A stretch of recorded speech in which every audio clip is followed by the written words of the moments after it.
Orioles game coverage on Home Team Sports is brought to you by Subaru. We build our reputation by building a better car. By Texaco. Up ahead, there's Texaco, star of the American road. By All-Stars 12 discount automotive locations.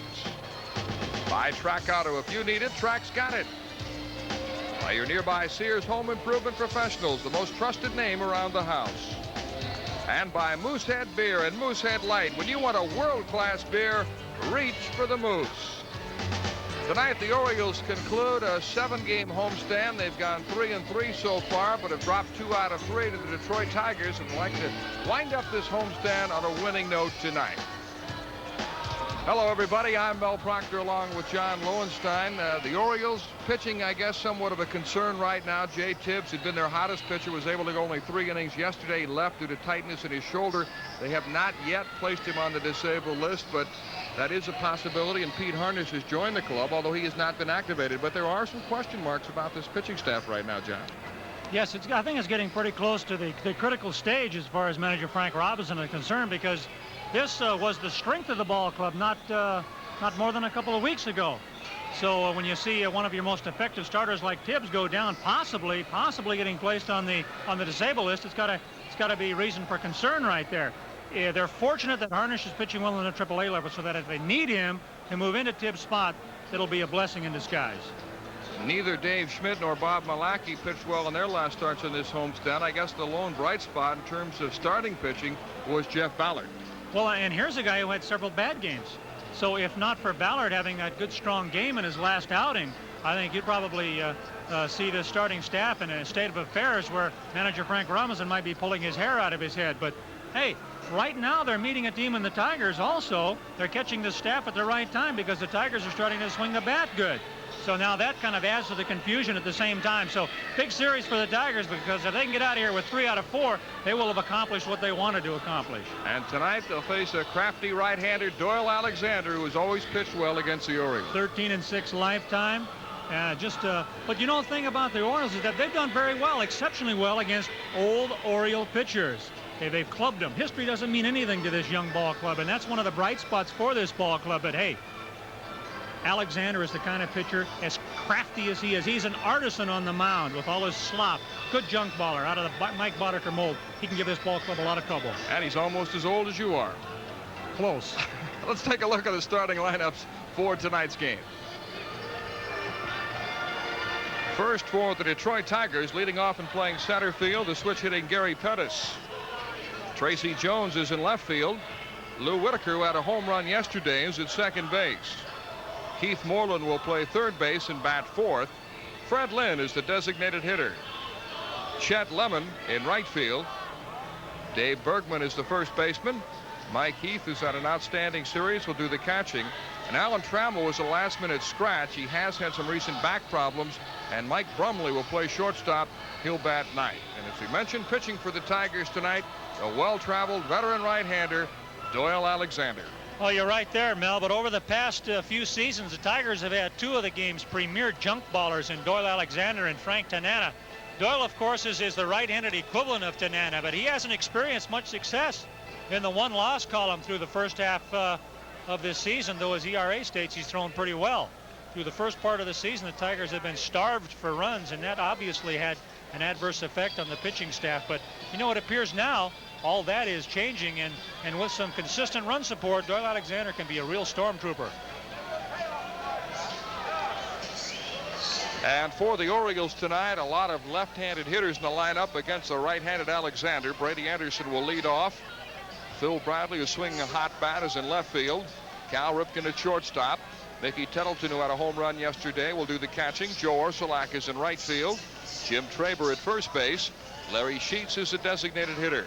Craig Worthington at third base batting 8th, and Bill Ripken will hit 9th and play second base. And opposing Doyle Alexander is a young man who pitched his best outing so far for the Orioles in his last start, Brian Holton. Exactly. He didn't hinder his chances of continuing to stay in manager Frank Robinson's rotation with a 6+ inning effort in his last start versus the Blue Jays. But, you know, it was his most encouraging and longest stint of the season. There had been some speculation of perhaps moving Brian back to long relief, but that possible move has been placed on the back burner for now. But in his 8th start of the season, you know, once again, he's being asked to give the Birds some quality innings with the bullpen again, seeing extensive duty yesterday with Jay Tibbs lasting but 3 due to injury. Yesterday, Brian Holden was in the Orioles dugout charting pitches, and Tom Davis asked him before tonight's game, what do you learn from charting pitches the day before you're scheduled to take the mound? Well, I think especially I'm following Jay, so I've been charting Jay, and he's a right-handed pitcher, and I get an idea of how the right-handed hitters approach some of his pitches, and it kind of gives me an idea of what pitches they're looking for in certain counts, and I try to do the opposite. Can you see really well from the dugout, though, from location? Yeah, because well, we pay attention. I mean, sometimes it's hard to see, but usually you can see where the catcher's setting up, and then how he has to go after the ball. But you get a pretty good idea of what's going on. Is there a particular hitter in the Tiger lineup that you know you might have a special problem with?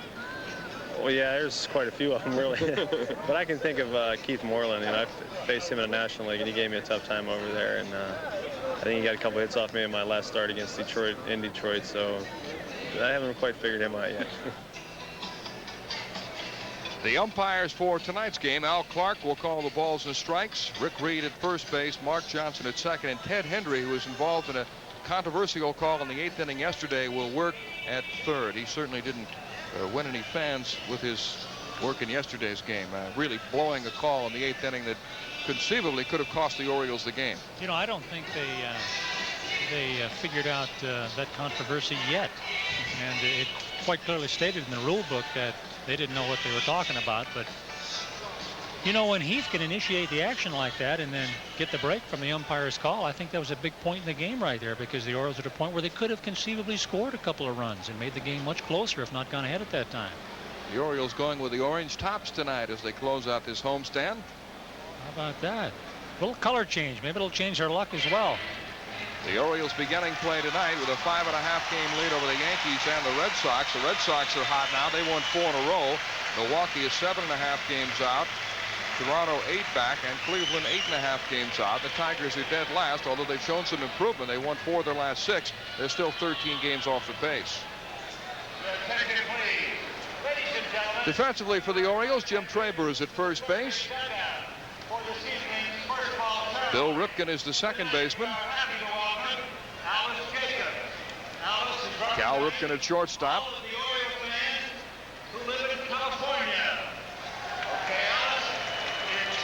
And at third base, Craig Worthington, who not only was involved in that controversial call in the 8th inning, the interference call, but also made a big error that led to the Tigers' go-ahead run. Phil Bradley is the left fielder. Brady Anderson in center field. And Joe Orsulak in right. Mickey Tattleton, who powered his 19th home run of the year yesterday, is behind the plate. And Brian Holden makes his 8th start of the season. Well, he stepped back from his usual pattern of consistently relying on a curveball assortment to get hitters out, since so many batters have obviously given the impression of their willingness to sit on his breaking ball. He's found new success in turning to his fastball to compensate, and it's been important for him. And now when he does throw his breaking ball, its effect on the hitter is predictably more encouraging. Though his record reflects an uneven 2-5 mark, his ERA of 3.66 has been the true sign of how he's pitched. You know, he'll give up his share of base knocks, so he's got to be on target up there on the mound. Tomorrow morning, the Orioles will leave for Toronto to begin a 3-game series against the Blue Jays tomorrow night. We'll televise Wednesday night's game from the new Skydome in Toronto, and then a weekend series in Milwaukee, 3 games against the Brewers before the All-Star break. But tonight, that's the Orioles and the Tigers. Final game of this 4-game series. Detroit has won 2 of the first 3, winning Friday night 16-5. Yesterday 7-3. The Orioles' only win came Saturday 8-1. The attendance continues to be just astounding. 40,594 for the series opener on Friday, 39,943 Saturday, and yesterday 39,609. The Orioles are on a record pace in terms of attendance. They have drawn 1,172,714 fans through the first 40 home dates. That's ahead of the record pace of 85. Strike 1 to Gary Pettis, leading off for the Tigers. Pettis hitting .239 with 1 home run. That came against the Orioles in Detroit in early June.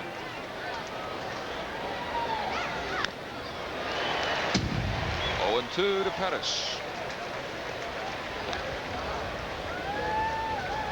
How many guys have more stolen bases than RBIs?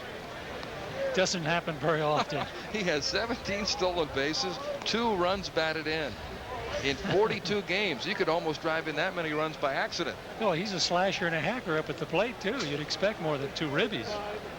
And he's hit 1 home run.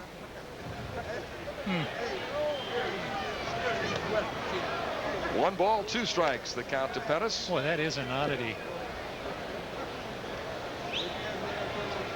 Of course, his skills have always been more in the field than at the plate.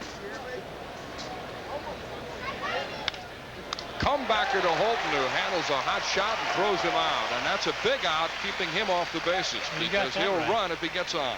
You got that right, Mel. And we mentioned the preponderance with which Holton has used that fastball the last time he pitched. Well, tonight, nothing but breaking balls. Tracy Jones has played all 4 games in the series. He went 2 for 5 yesterday. Done an excellent job since joining the Tigers from the Giants in a trade for Pat Sheridan, a swap of outfielders. Right-handed hitter who runs well. Chopper on the left side, knocked down by Worthington, and he can't make the play. He's had a tough couple of games defensively and is charged with an error. It looked like he was going to recover there, and then it just come slipping out of his glove again. He has had a rough time down at that position lately. Of course, the ball club has not played well anyway over the last 15, 16 games, error-wise, compared to the first part of the year. The Orioles have now committed 12 errors in their last 16 games, including tonight. That's after making only 26 in their first 63 games. Yeah, so those defensive numbers of the team have slipped a little bit off the more than record pace of the early season, but still more than adequate to keep pace with the all-time effort. And it puts a man on who can steal in Tracy Jones. Lou Whitaker is the batter. He takes a fastball high and away. Worthington also committed an error yesterday, a throwing error in the 6th inning. His throw pulled Randy Milligan off the bag. Chet Lemon reached safely, then eventually came around to score to give the Tigers a 4-3 lead. And Whitaker hit a 3-run homer in the 9th to make it 7-3. Of course, it's a coincidence, Mel, but when Worthington wasn't hitting anything except with men on base, his fielding was flawless. But now that he's begun to hit, he's made a few more errors. Strange. That's the 9th error he's committed this season, which is still not bad. No, my gosh, no. You look at somebody like Kelly Gruber of Toronto. I think he had, what, 13 or 14? For that position. Whitaker out in front of the pitch and fouls it off, and it's 1-1, and that nailed Mickey Tattleton.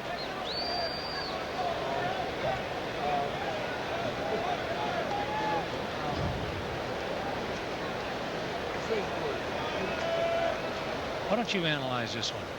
Well, even with the protective cup, that hurts.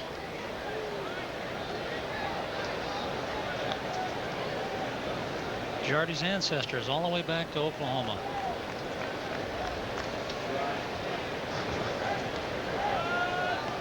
Even Jay Tibbs' dad yesterday had an accent, southern accent. While my boy Jay on the mound, he didn't last too long, but he sure pitched well while he was in there.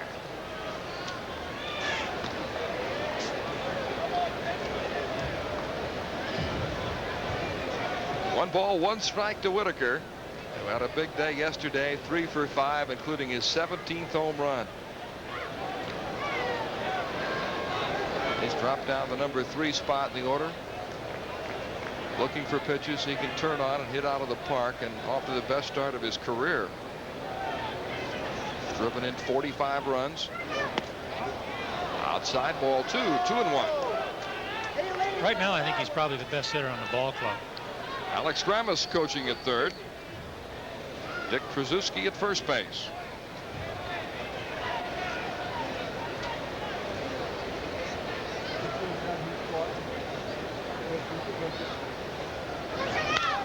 Whitaker hits it high in the air to deep right field. This has a chance. Orsulak at the wall to make the catch. And Jones has to hustle back to first. He almost got doubled off. I'm sure he thought that ball was gone. And so did Whitaker. but the wind is blowing the other way. Not blowing real hard, but maybe enough just to knock it down and keep it going out of the park. I think you're right, Mel. I think that wind was just blowing just a little bit, not quite enough to push it back a long way, but just enough to straighten it out, and so that it comes straight down. Boy, he had it measured too, right up against the barrier.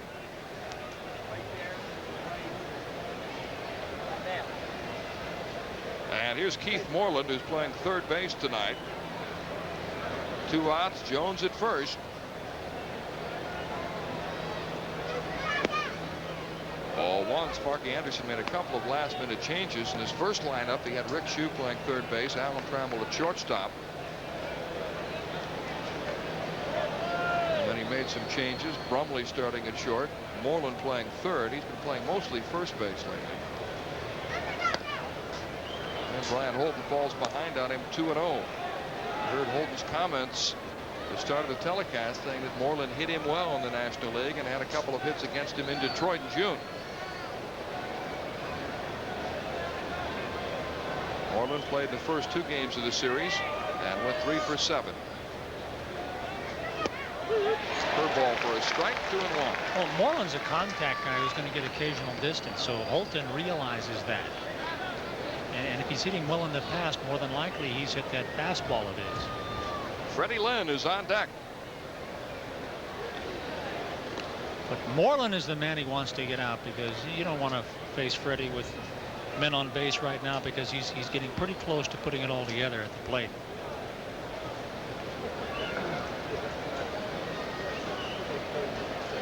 Jones is running, and it's a line drive into left field for a base hit. Tracy Jones will go to third. They're waving him home. And Cal Ripken's throw is too late. Jones comes in to score, and a double by Keith Moreland, and the Tigers take the lead. You know, that ball's more in left field than it is in left center, and you got to get over there and cut that ball off in a hurry when somebody's steaming around the bases. And we mentioned Moreland probably hit that good fastball of Holton more than anything else, and that's what the pitch was, right all over the plate. And as good a contact man as he is, he drives the ball up the gap like this, and as well as Jones can run, they're going to play the man. But Brady had to come clean over almost into left field to get that ball. Of course, he's a left-handed thrower. Didn't slow up one bit. And that run will be unearned. It's only the 10th time this year, the Orioles' 10th game, the Orioles have given up an unearned run. Yesterday they were beaten on an unearned run. Fred Lynn grounds it to first. Jim Craver makes the play, but the Tigers, taking advantage of a Craig Worthington error, have taken the lead. 1 run, 1 hit, 1 miscue, and a man left on base. And it's Detroit 1 and the Orioles nothing after a half inning. Well, the starters were long gone by the time yesterday afternoon's game ended, and for the Orioles lately anyway, for one reason or another, that has been an all too common occurrence. So I'm sure manager Frank Robinson is hoping for some mileage from Brian Holton here this evening.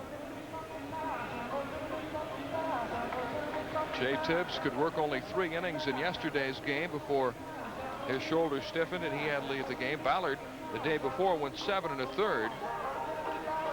But in the first game of the series on Friday night, Bob Malachy went just 5 2/3 as the Orioles were shellacked 16-5. The game before that, the last game in the Toronto series on the 29th, Dave Schmidt went just 3 innings. So the starters have had trouble getting into the late innings. Dave Bergman is at first base for the Tigers. Lou Whitaker at second. Alan Trammell not able to play tonight, and Mike Brumley, who was acquired from the San Diego Padres in a trade, playing shortstop. Keith Moreland at third base. Doyle Alexander. Tracy Jones is in left field. For the Orioles, Gary Pettis, former Gold Glove winner in center. 46, Johnny Oates. And the right fielder is Chet Lemon. Number 7, Cal Ripken. Mike Heath has caught all 4 games in this series. He's been handling most of the catching with Matt Noakes sidelined with a knee injury. And the hired gun, have right arm, will travel. The paladin of baseball, Doyle Alexander, is on the mound, playing for his 9th different major league team And he's one of the craftiest old timers around. You're right there, Mel. And if anyone really has been a money pitcher over the years, though, it's been Doyle. Slightly herky-jerky, though deliberate style can be extremely effective. Always relied on a hitter's anxiety at the plate to overcome his not so overpowering technique. But as you mentioned, he can be a crafty artisan on the mound. Sports several different pitches and often delivers them from a mix of varying angles. That fastball of his is sneaky, the sneaky variety. His slider can still be a biter on the hands, and occasionally he'll surprise a batter with even a knuckleball. So a change in forkball kind of round out his repertoire. But I like that little description. Paladin, yes indeed, it certainly fits him. He has played for the Dodgers, the Orioles, the Yankees, Texas, Atlanta, San Francisco, the Yankees again, the Blue Jays, Atlanta second time, and Detroit. Wherever the money has been, that's where Doyle has gone. And he negotiates his own contracts. Right, it's what he's referring to. Boy, he's a mercenary of the highest order, but he does his own work. Got off to a good start. He was 3-0, but since then has gone 1-7, although he hasn't pitched that badly. The Tigers have had difficulty scoring runs for him. He's winless in his last 6 starts. Well, when you've had virtually no support, I don't care how good of a pitcher you are, you're not going to win any games. And for the most part, he's going to keep his ball club in just about every single game he pitches. And really, as a manager, you can't ask for more than that. So you hope that this offensive resurgence that the Tigers are going through right now can bring him a few runs if you're my manager, Sparky Anderson. Doyle was originally with the Dodgers and first came up with LA in 1971 and was traded to the Orioles in a very big trade, a deal that sent Frank Robinson to Los Angeles. Your attention, please. For the Orioles, batting first, the center fielder, number 9. He was also involved in a second trade that was one of the biggest in Orioles history. He was traded with Ken Holtzman, Grant Jackson, Jimmy Freeman, and Elrod Hendricks to the Yankees for Rudy May, Tippy Martinez, Scott McGregor, and Rick Dempsey in '76. So he's been involved in 2 of the biggest trades in the Orioles history. Brady Anderson leading off against 38-year-old Doyle Alexander. Doyle's last start came against the Yankees in Detroit on Wednesday. Now it's strike 1 to Brady Anderson.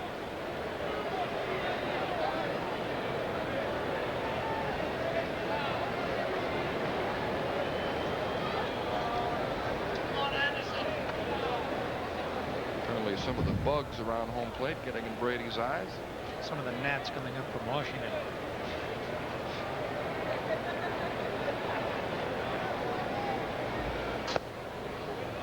One ball, 1 strike. Alexander, the consummate finesse pitcher, his fastball in the mid-80s, but he changes speeds extremely well. He'll change release points over the top, 3/4, occasionally sidearm. And control is all important to Doyle. He's nibbling at the corners, getting his pitches where he wants them. He can be very tough. He will also give up a lot of home runs. Last year he allowed 30, and he's given up 11 so far this year. And he's going to be right there again, probably somewhere between 25 and 30 dingers. Closing in on 200 career victories. He is 192 and 163 lifetime. Well, he gives you the impression he can continue pitching for the next 5 years. Changeup is hit foul. How did you do against him? He got me out more than I hit him. But it was just a big guessing game whenever I faced him because I was more or less a guess hitter. And I don't think the catcher so much calls Doyle's games as Doyle calls his own games. He's his own man.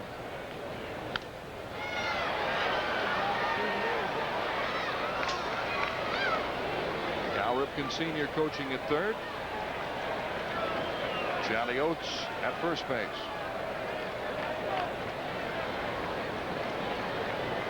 Doyle has always been kind of regarded as a loner, a guy who goes his own way, negotiates his own contract, been labeled as a mercenary. And that hit Brady Anderson on the foot. But his answer is that no matter who he's pitching for, if he does the job, he is contributing to the welfare of the club. And he doesn't think that ball hit Brady. He's arguing with Al Clark. You know what he's saying? He says he wasn't so sure about the effort of Brady to get out of the way. He's saying, look, you expect at least an effort by the batter to jump out of the way. Hitters are supposed to get out of the way, but I have never seen that enforced. Never. No, of course not. No, it's a smart play by Brady because he took something off of it. Just turned his foot up and hit him on the bottom of the foot, it looked like. Brady taking one for the club. Well, you bet. That's smart. You hope it doesn't hit you in the ankle. It did look like he turned right into it. But I've never seen that call. Neither have I. So a guy who can run is aboard. Brady with 15 stolen bases. He's been caught only twice.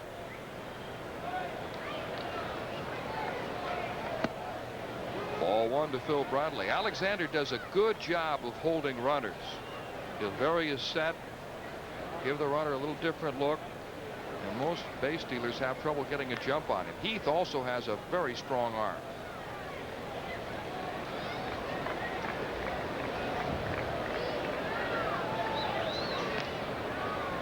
Brady draws a throw. You know, to me, Alexander's move to first and the way he holds the ball, he varies his times that he'll hold the ball, much like Jim Palmer used to hold runners on.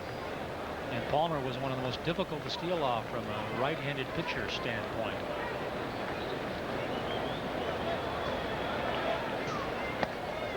One ball, one strike to Phil Bradley. He hit a home run yesterday off the Tigers' Paul Gibson. He's never going to hit that pitch if he gets a call from Al. And that's the way Alexander pitches his game. Sometimes and quite often to the strengths of the umpire. If he's going to widen the plate, then that's where he's going to throw the ball.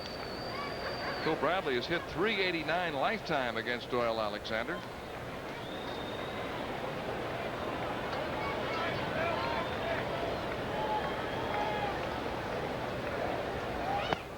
Ball two, 2-1. Try to keep it up there again. But he knows the place to pitch Bradley is up and out over the plate. Except that yesterday Bradley hit one of those pitches over the wall. So maybe they'll be more cautious.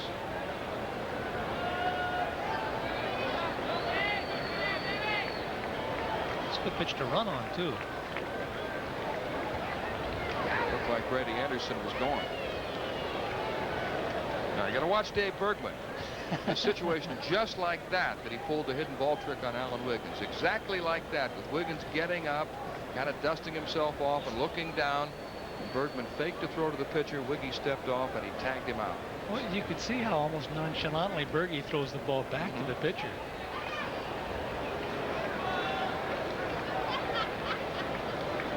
I haven't seen him try it since then. Well, you got to know who to try it against. That's the only time I've ever seen a first baseman pull that off. Same here. Ooh. Close play. Umpire Rick Reed stepped right in there expecting a very close play, and Brady got back a little quicker than I think Doyle realized he would. But he's extending the lead out now.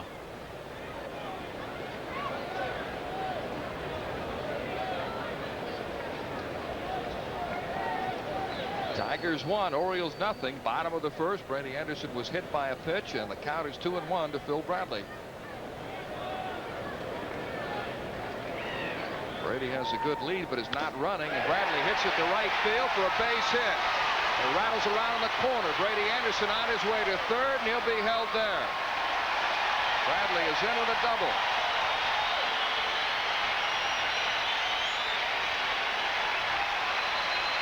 So Phil continues his torrid hitting. He's hit safely in 7 straight games, hitting over 400 during that stretch. Yeah, we mentioned that they might try to throw it by him upstairs or keep it outside where he's been successful, and that's exactly where the pitch was. And, well, he's been all over everything the last 5 or 6 games. And now they've got genuine speed on the bases, and just about anything that hits the outfield grass is going to score 2 runs.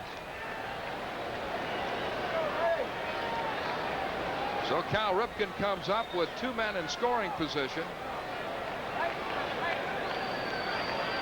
Phil Bradley at second, Brady Anderson at third. Cal has never hit Alexander well. 148 lifetime, 8 hits and 54 at bats against him. Boy, that's a serious drought. Strike one. Something that counteracts that, though, is that Cal is hitting well in this series right now, and he's hot. He has hit 2 home runs off Alexander.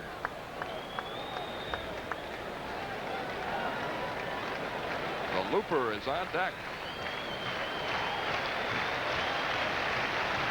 Cal Ripken has 9 hits in his last 19 at-bats. He's hit safely in 5 straight games and has begun to hit for power. Big chopper to third. Anderson coming home as Moreland makes the play at first, and Bradley goes to third.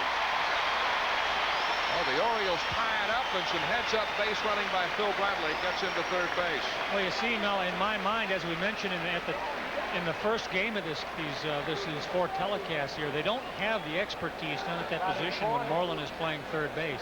He had Brady dead to rights at the plate if he wanted to throw home. Had him dead. You can see Heath setting up at the plate there, getting ready to receive that ball. Not only does he not go home to get him, but he allows Bradley to go to third base. But you know, it's an option for Moreland right here. He chooses not to come home, though he obviously has plenty of time. So Brady Anderson scores to tie it at 1 apiece, and the Orioles have the go-ahead run at third with 1 out and Mickey Tattleton out. Ball 1. Tattleton is 3 for 8 lifetime against Doyle Alexander.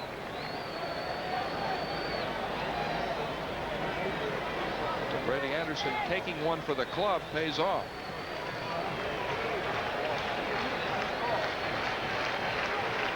Time call.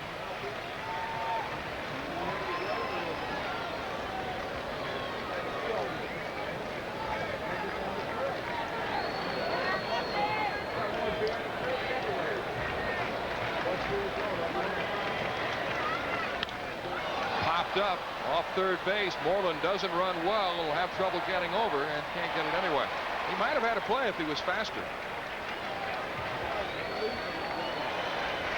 Well, he plays his heart out at that position. You know, there's no question about that, but he doesn't have the mobility there to be a good third baseman, but he certainly is an alternative. His best position is now first base.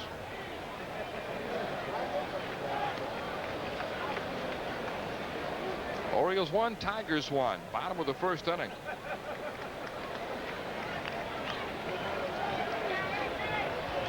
To me, Doyle is the most difficult pitcher to pick up if you just look for the ball. You know, if you refuse to try to guess along with him, it seems to me it's almost impossible to hit him.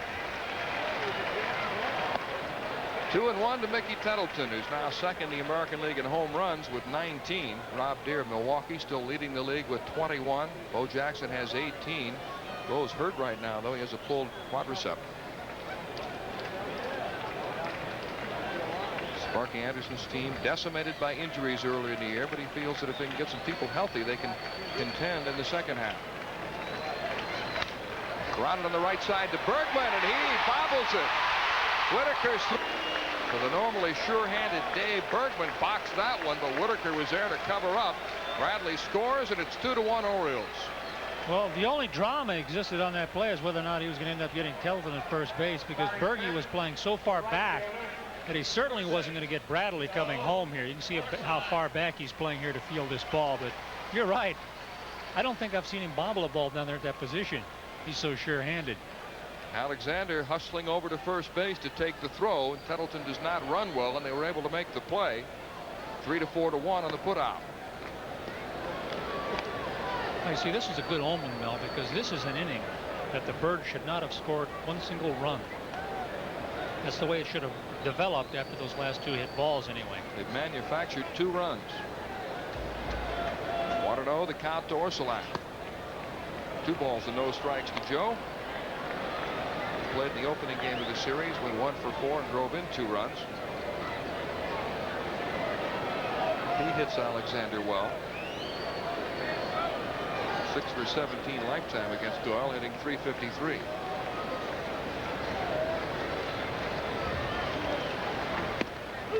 And the stats really don't mean too much when you say a guy is 1 for 4 against the pitcher. That's not enough at bats to really get a reading on how he's done, but these totals should be pretty accurate. Cal Ripken, for example, has 54 at bats against Alexander. Yeah, 1 for 4 could be like a little nubber up in the infield someplace. Soft liner into left field for a base hit. But when you see somebody with 6 or 7 at-bats and they got 4 or 5 hits, then that's a pretty good indication there. You don't have to have a lot of at-bats to get a true reading. So Orsulak is now 7 for 18 lifetime against Doyle Alexander. Continues to hit him well.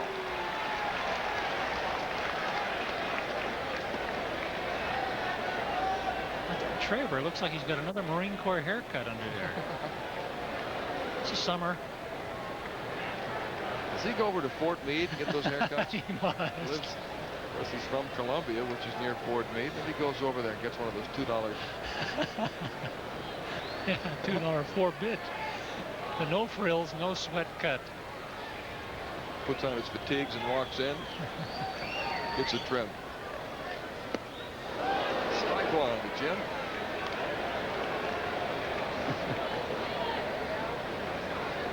Larry Sheets is on deck. Well, I can remember as a kid at Fort Ruger, right there near Honolulu, where we were there for 3 years at 2 bits for a haircut every week. And that was high, I thought. Didn't let me enough money to go to the movies. 15 cents for the movies, 10 cents for the popcorn.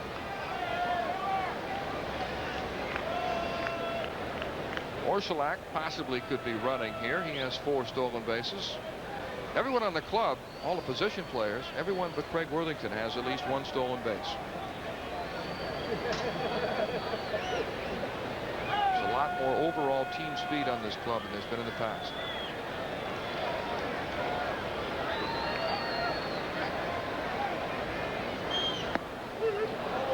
To Traber. Jim had a great month in June, the best month of his career. He hit 327. Raised his average from below 200 to 243.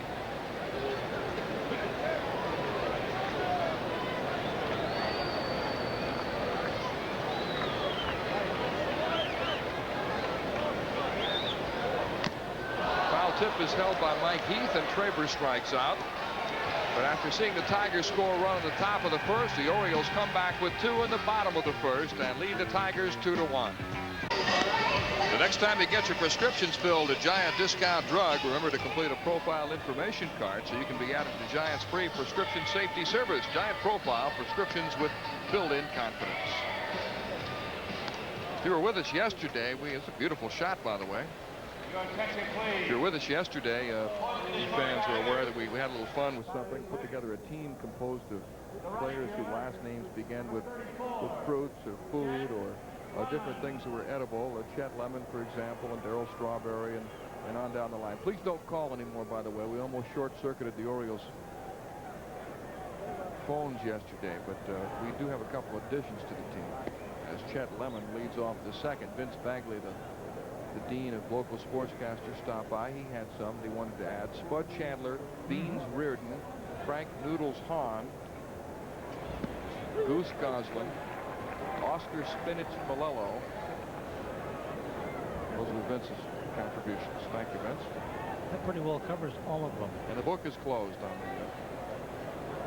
the all edible team. 1 ball, 2 strikes.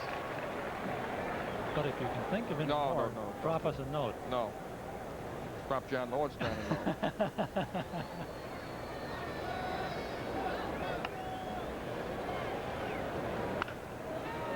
Grounded foul. Chet Lemon, Dave Bergman, Mike Heath for the Tigers in the second to face Brian Holton. Lemon, who had a home run in the first game of the series. Bergman is on deck.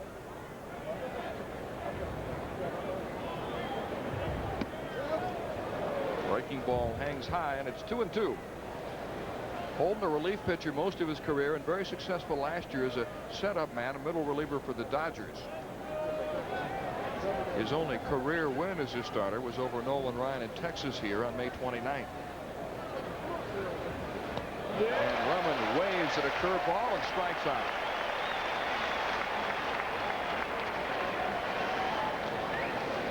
Well, see, this is the area of expertise from Brian Holton. Number 14.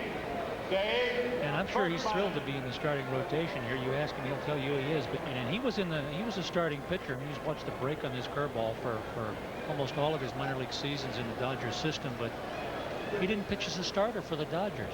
Only 4 times in over 100 outings was he starting for that ball club. So he's glad to be on the mound. Fastball low to Dave Bergman. In his last start against Toronto, he used the fastball more than he had in previous starts, and it made him much more effective. He went 6 innings to match his career high, gave up only 1 earned run and 6 hits before leaving the game. Bergman hits it to center field, but it's playable for Brady Anderson. 2 down. And as you stated yesterday, teams use advanced scouts. And so I'm sure that they would have told the Tigers that Holton had gone more to the fastball than his breaking ball. So Brent Boots Day is the advanced scout for the Tigers. Exactly. So they might be working on that erroneous information right now. Here's Mike Heath, who's been a key figure in this series. Bounced to third. Worthington across to Traver, and the Tigers are finished in the second. The end of an inning and a half. The Orioles lead the Detroit Tigers 2-1. We understand that Tom Davis is standing by with the Bradley family, so let's meet them. That's right, Mel. Behind the scenes tonight with the Bradley family, right to the left of third base. And this is Ramona Bradley, Phil's wife, Kurt, who is 4 years old, and Megan, who is 6 years old. And let me begin with Megan. Are you the boss of this family? No. You tell your brother what to do a lot? Yes. Now, Kurt, tell me why you wear those shin guards to the ball game. Because I like them. You like them? Did your dad cut those shin guards down for you so that you could fit into them? Look up here now. Look up at the camera. Tell me about how you've got your little signal with your dad when your dad's out in the field so he knows where you are. Show us what you do. Ramona, I know you're very involved in the food drive that the players' wives are interested in. Explain exactly when the date is and when it's all coming up. All right, it's the day after the All-Star break, July 13th. If people will come, we'll bring canned foods or dried foods to the ballpark and leave them at the entrances. There'll be a Oriole wife at each entrance accepting the donations and, you know, saying hello, greeting the people, and everything goes to the Maryland Food Bank. All the wives are going to be wearing their husband's uniform shirts, right? That way you'll be able to recognize us and hopefully be kind. You're out here practically every night with the kids, aren't you? Yes, we come to every home game. Their dad has gone on the road so much that if we feel like we're at least around him and close to him when we come to the games and can watch him. Now, Kurt, who's your favorite Oriole? My dad. Who's your favorite Oriole? My dad. No way. The Bradley family here at Memorial Stadium in Baltimore. We thank Megan and Kurt and also Ramona Bradley. Let's go back upstairs now to Mel Proctor and John Lowenstein. And I think Larry Sheets is getting ready to stride up to the plate. Mel? All right, Tom, that's a good-looking group, the Bradley family. Father's Megan Day. and Kurt. Bottom of the order, Larry Sheets, Craig Worthington, Bill Ripken for the Orioles in the second inning. They saw the Tigers score a run in the first. The Orioles came back with 2 in the bottom of the first. Brady Anderson was hit by a pitch. Bill Bradley doubled in the right field corner to put runners at second and third. Then Cal Ripken grounded out to score Anderson. And Mickey Tattleton grounded to first after Bradley had advanced to third. And Phil came home on the ground out as the Orioles took the lead 2-1.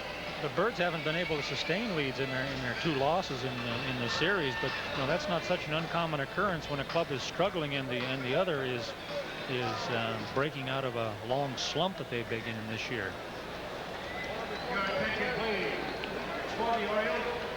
Larry Sheets will lead it off against Doyle Alexander in the second inning.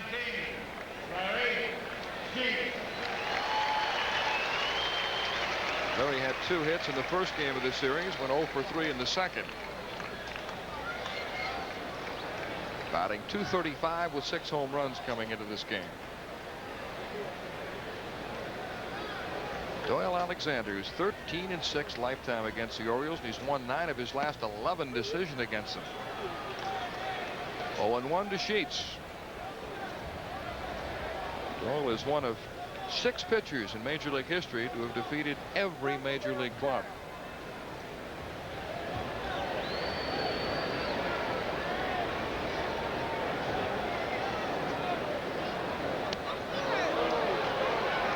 dropped out of that pitch.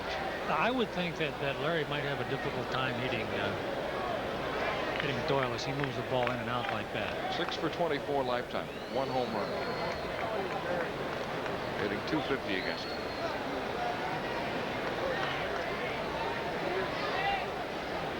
Heath sets up outside, and the pitch is too high. 1-2.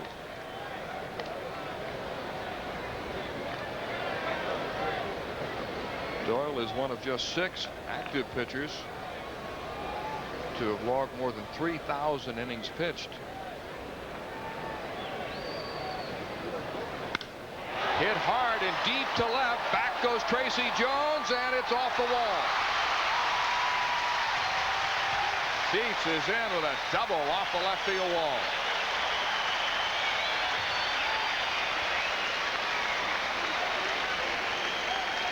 So much for moving the ball in and out.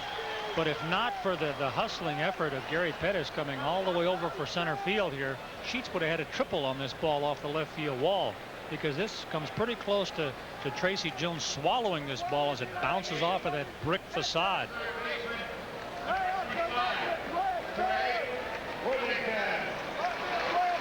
Well, Sheets is at second. The Orioles now have 3 hits off Doyle Alexander. Craig Worthington is the batter. Worthington hitting over 300 with runners in scoring position. Big 325 as a matter of fact in those situations. He takes a pitch low. Craig drove in a run yesterday and had a home run in the second game of the series. He's really swinging the bat well. Sits safely in 15 of his last 16 games, hitting .333 during that stretch.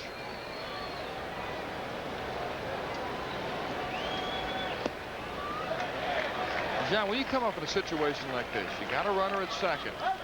They say, well, he'd like to hit the ball on the right side and get him over to third, but he's been such a good hitter with runners in scoring position. Is he more concerned with getting the ball on the right side or just hitting it somewhere to bring the runner home? Yeah, the last. Just hitting it hard and trying to move the runner along, not necessarily giving yourself up for an out. The players who come to play are the ones who hit with runners in scoring position. You don't ever want them to try to just give themselves up to move a man 1 base instead of trying to score him. So yes, try to knock him in. Ball 3. Now you see, a guy like Alexander's a crafty pitcher. He's going to throw him inside. So if he's thinking about hitting the ball to the right side, he's not going to have any success doing that. So just forget that. Just try to hit the ball hard.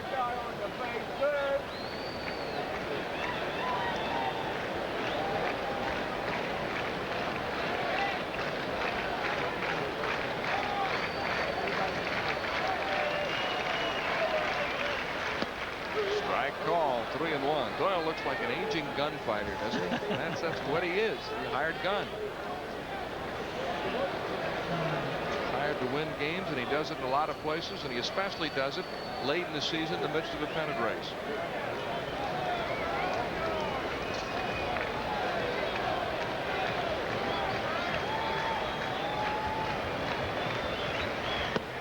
And he walks Craig Worthington. The first walk allowed by Doyle Alexander. He has hit a batter, and that led to the Orioles' first run. Larry Sheets at second base. Craig Worthington at first, and Bill Ripken might very well be bunting here. But again, it's got to be an exceptionally well-placed bunt. You know, if they've got the rotation move on with the shortstop coming over to third base, then you've got a problem. Got a below-average defensive player at third base. Alexander fields his position quite well, and Bergman at first is an excellent defensive player. Alexander's already informed Moreland to watch out for the bunt. He gets the bunt down, and Doyle will go to first with Whitaker covering. So Bill Ripken does his job, laying down a sacrifice bunt. Sheets moves to third, and Worthington to second. Well, he deadened the ball at the plate. You know, not many bunters can deaden the ball to where it just doesn't fly off the bat when the ball makes contact. But this ball, as soon as it hit the bat, it was beginning to lose steam as it rolled on the grass. So there's only one play he can make. But they didn't have Moreland charging in anyway. He was covering third base.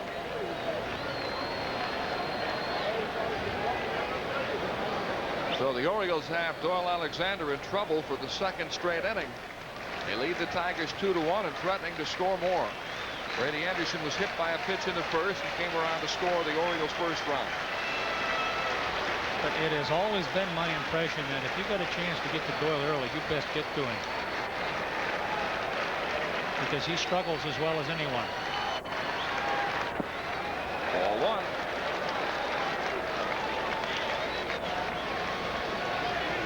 Last year with the Tigers, Doyle was 14-11 and made the All-Star team for the first time in his career. Hard to believe.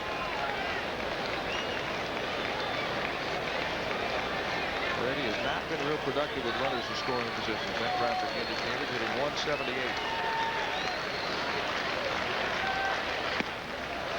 Doyle struggling with his control a little bit. When he's pitching well, he's ahead of the count, but he's behind 2-0 on Brady Anderson. You know, I always thought he was a better second-half pitcher too. Then that would account for him not making any All-Star teams. He's never won 20 games, but he has won 17 on 3 occasions.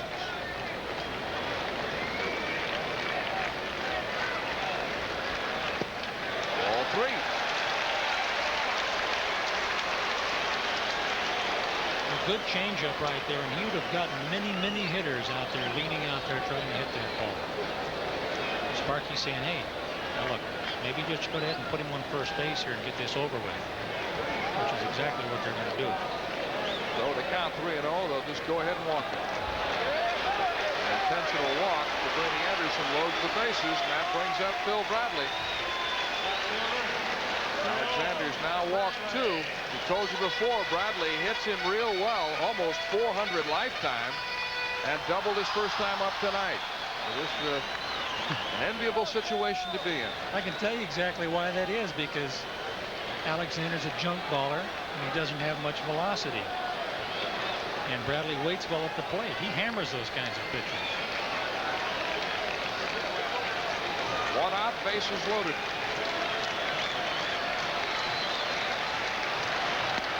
Strike 1 on the outside corner. Doyle needs a ground ball on the double play to get out of trouble here.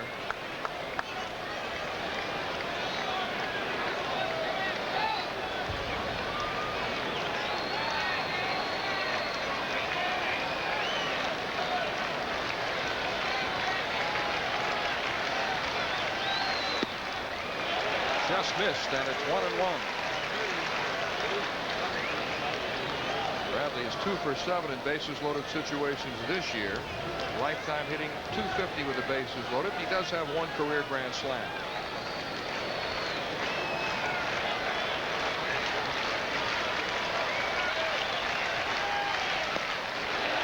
Two and 1 as he missed with a slider.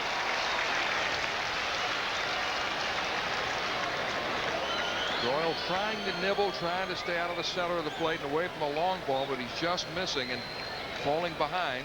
He went 3-0 to Anderson, then walked him intentionally. He's behind 2-1 now to Phil Bradley.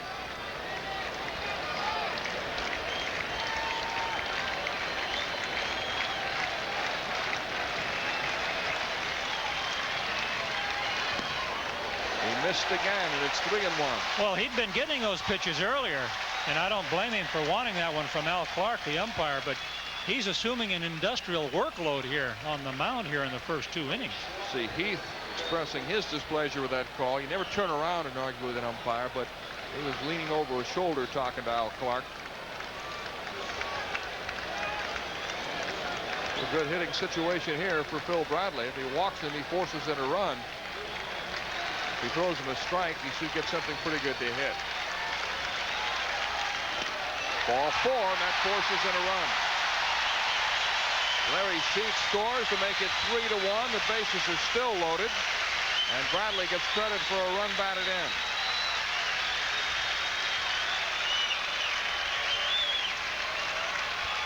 So Doyle Alexander, who prides himself in his control, has walked 3 batters in this inning.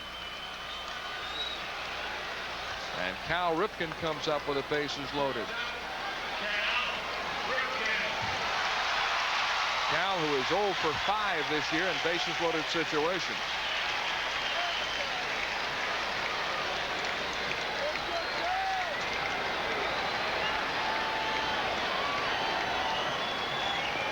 And the ball skips away from Heath, but no advance by Worthington.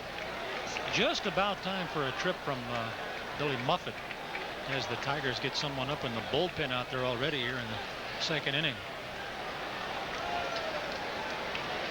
A nice play by Heath to prevent this ball from scooting past him, and yet another run to be allowed.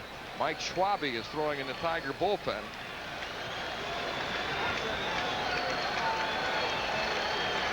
Want to know the count to Cal Ripken with the bases loaded and one out.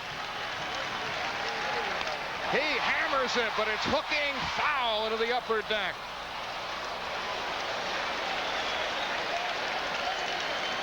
Wow. 1 ball and 1 strike. Now you see, that's why at the top of the telecast you mentioned that yes, Doyle was younger than me. No, but he looks older than me, and it's because of those blasts right there with the bases loaded that just go foul. Cal Ripken has 2 career grand slams and just missed with that one.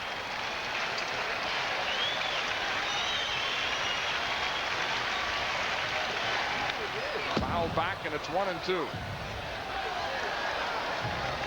3 runs, 3 hits, 1 error for the Orioles. 1 run, 1 hit, no errors for the Tigers. Doyle has now quickly assumed the posture of trying to challenge these hitters now. I think he's through nibbling. You might get a nibble here with 2 strikes. Greg Worthington is at third. Brady Anderson at second. And Phil Bradley at first.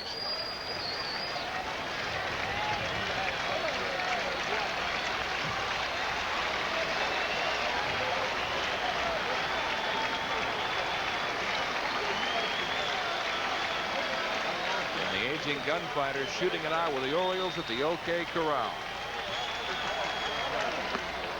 All 2-2.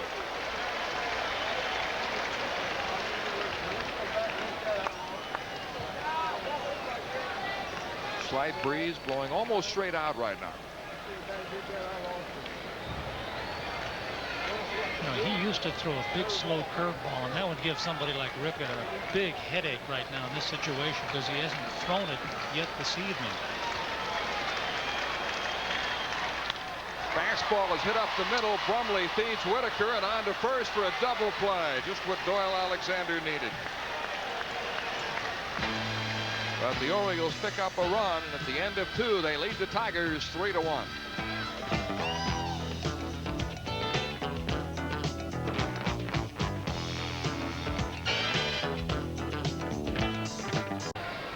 Be sure to stay tuned to HTS for the Scoring Track game summary brought to you by Track Auto. That's coming up later in tonight's game. Mel Proctor with John Lowenstein, Tom Davis, and Jeff Rimmer out here at Memorial Stadium for the final game of this 7-game homestand. And the Orioles lead the Tigers 3-1. Beautiful night, 85 degrees at game time. It's a beautiful evening to pitch on because it feels a little cooler than that up there in the booth right now with the wind blowing a bit. Bright blue sky, a few scattered clouds. Gorgeous evening. Anything to keep the perspiration off the starting pitcher. Jay Tibbs started yesterday's game. He had to leave after 3 innings because of strained muscles in his right shoulder. And Dr. Charles Silverstein indicated that maybe a couple of more days before they can determine if Tibbs will have to be placed on the disabled list. And meanwhile, Pete Harnisch had been pitching real well at Rochester, has joined the club and will make the trip to Toronto. He has not been activated yet, but they've got him here and they're in a position to make a move if Tibbs has to be placed in the DL. Mike Brumley, the switch-hitting shortstop, leads off the 3rd against Brian Holden. Brumley, who was acquired from the Padres in a trade for Luis Salazar. He started quite a few games when Alan Trammell was out with a back injury. Also spent some time down at Tigers Toledo Farm Club in the International League.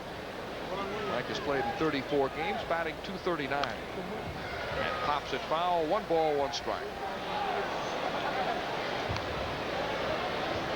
Well, he's one of the fellows who will run a little bit too. You know, he doesn't have blazing speed, but he'll give you an effort on the bases. So in a close game, he's one of the guys you'd want to keep off too. Of course, Holton's figuring if he can keep them all off, he'll be better.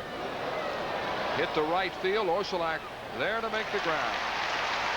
It's 5 in a row set down by Holton after giving up a double to Keith Morgan in the first that drove in the only Detroit run. Well, you mentioned Tibbs. I'll guarantee if he has to miss a turn due to stiffness, then that's going to necessitate a move. They just about practically have to. One thing you can never be shy on is pitching response, because with that missing, a club's entire game suffers. Well, the staff's going to get a little rest because the Orioles play only. They got the All-Star break coming up, so if they get through the series in Toronto and Milwaukee without too much damage, going to get a little blow. Those are the teams you have to do well against, though. Gary Pettis hit a comebacker to the pitcher his first time up. And it's 2-0 to Pettis.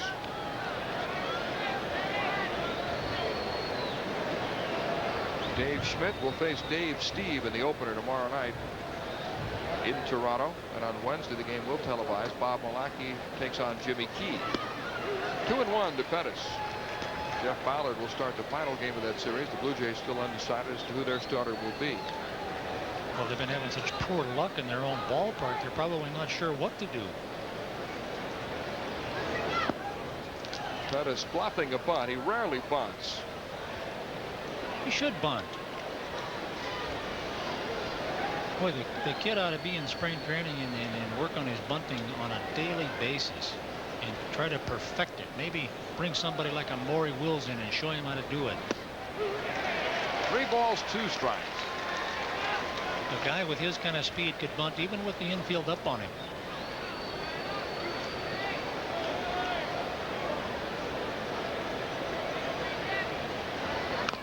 Fastball is beaten into the dirt, foul.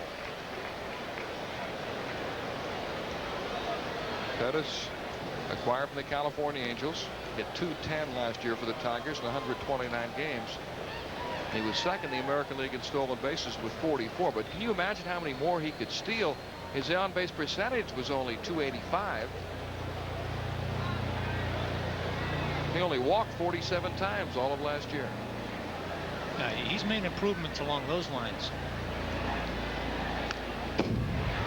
But just say his average was increased like 20 percentage points, and he was hitting something like .260. You'd see 70 stolen bases from him. He's walked 33 times this year, so he's improved dramatically in that department, and his on-base percentage is .370. And he draws a walk.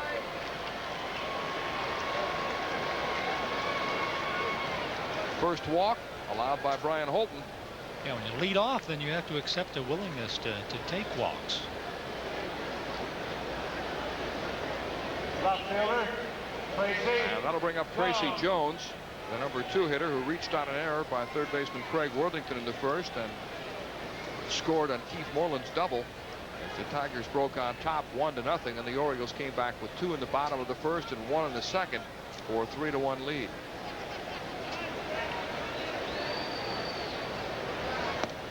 Strike called.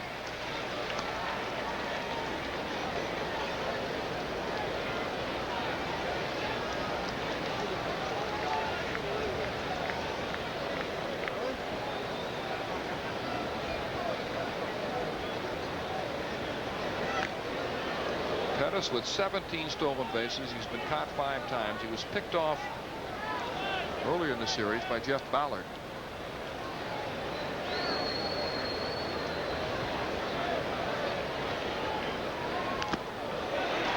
Ball, strike 2 to Tracy Jones, who's been hot in the last 8 games. He has 14 hits in his last 31 at bats. It's the perfect. I was going to say he's the perfect guy to have in the number 2 spot, because he hits the ball to all fields and more of a contact line drive hitter than anything else. And runs very well. That's right.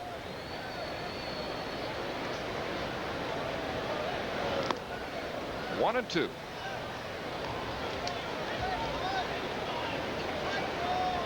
He was traded 3 times within 11 months. He says he hopes this deal will take for a while. He'd like to find some place he can call home for an entire season. With the Reds in Montreal, the Giants, and now with Detroit.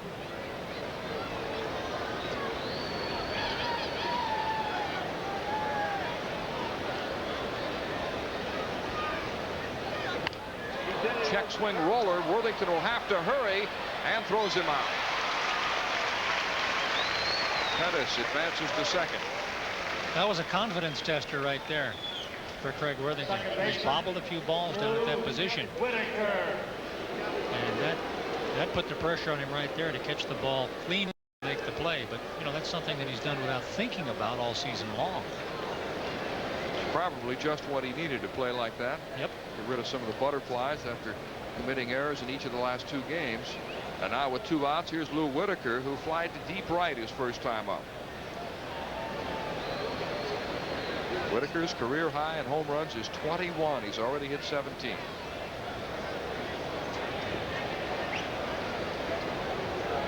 Pettis has a huge lead at second. He could have stolen third without any problem. That wouldn't be a very wise move here, but right. He can definitely score easily. No, I don't think Holton even saw him. He was halfway to third base.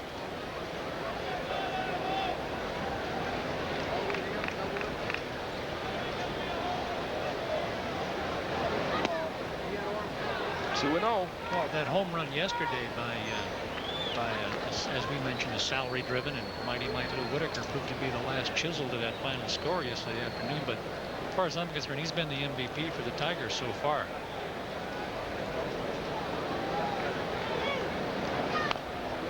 Grounded foul over near the Tiger dugout.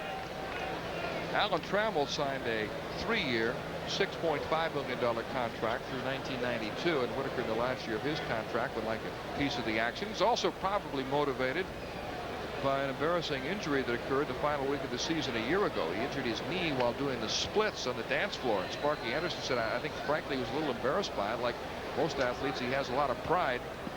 Good stop by Tattleton on a pitch in the dirt. 3-1. Gary Pettis at second. The Orioles lead the Tigers 3-1.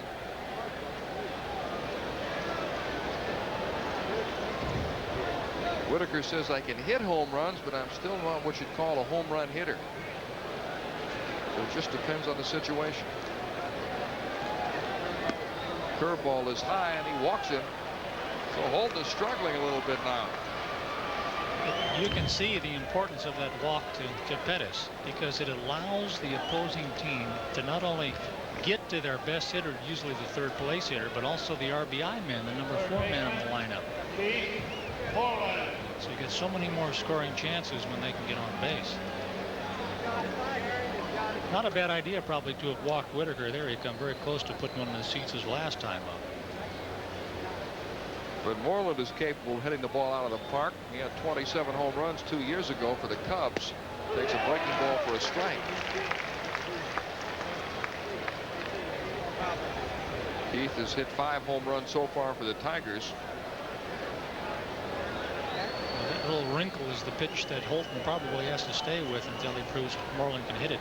Another curveball lined into left field for a base hit. Gary Pettis will come in to score. And the Orioles lead is cut to 3-2. Which he does nicely. Took that fastball. He hit the breaking ball. So Keith Moreland has driven in both Tiger runs. Timely hitting is always the key to bouncing back when you're trailing in a game. He has both Detroit hits and has driven in both runs. You know that when you get a hit, you're going to keep the inning alive, because not likely that somebody like Pettis is going to get thrown out at the plate. So they creep closer. And Fred Lynn comes up with a runner at second base and at first. Whitaker at second, Moreland at first, 2 outs, 3-2 Orioles. Lynn hitting .235. Ball 1. Freddie recently returning to action after being on the DL. He's had a rib problem. He said it's either broken ribs or the cartilage is pulling away from the bone. But he's really hurting.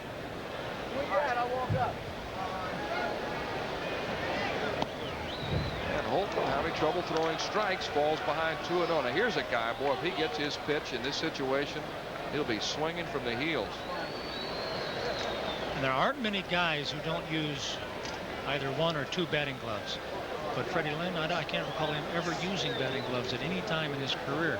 Still has that sweet stroke. Curveball is low, and it's 3-0. Pitching That'll bring cautiously. Al Jackson out to the mound. Yeah, he's pitching cautiously, and for the most part, you can't blame him. But then, you know, there are a couple of guys on right now anyway. You kind of hope that the hitter was swinging a bad pitch. You know, that's what you're hoping. But Jackson goes out just to give whoever's warming up in the bullpen an opportunity to get a little more work in. Mike Smith is throwing in the Oriole bullpen, a young man who had an inauspicious debut as an Oriole. And Al Jackson talking with Brian Holton. Smith, in an inning in the third, the opening game of the series Friday night, gave up 8 earned runs and 7 hits. I'm sure he'd like to prove he's a much better pitcher than that. But I'm sure Frank would like to use him in less than a gun-shy situation where, you know, a few runs wouldn't make any difference. The count is 3-0 to Fred Lynn with runners at first and second.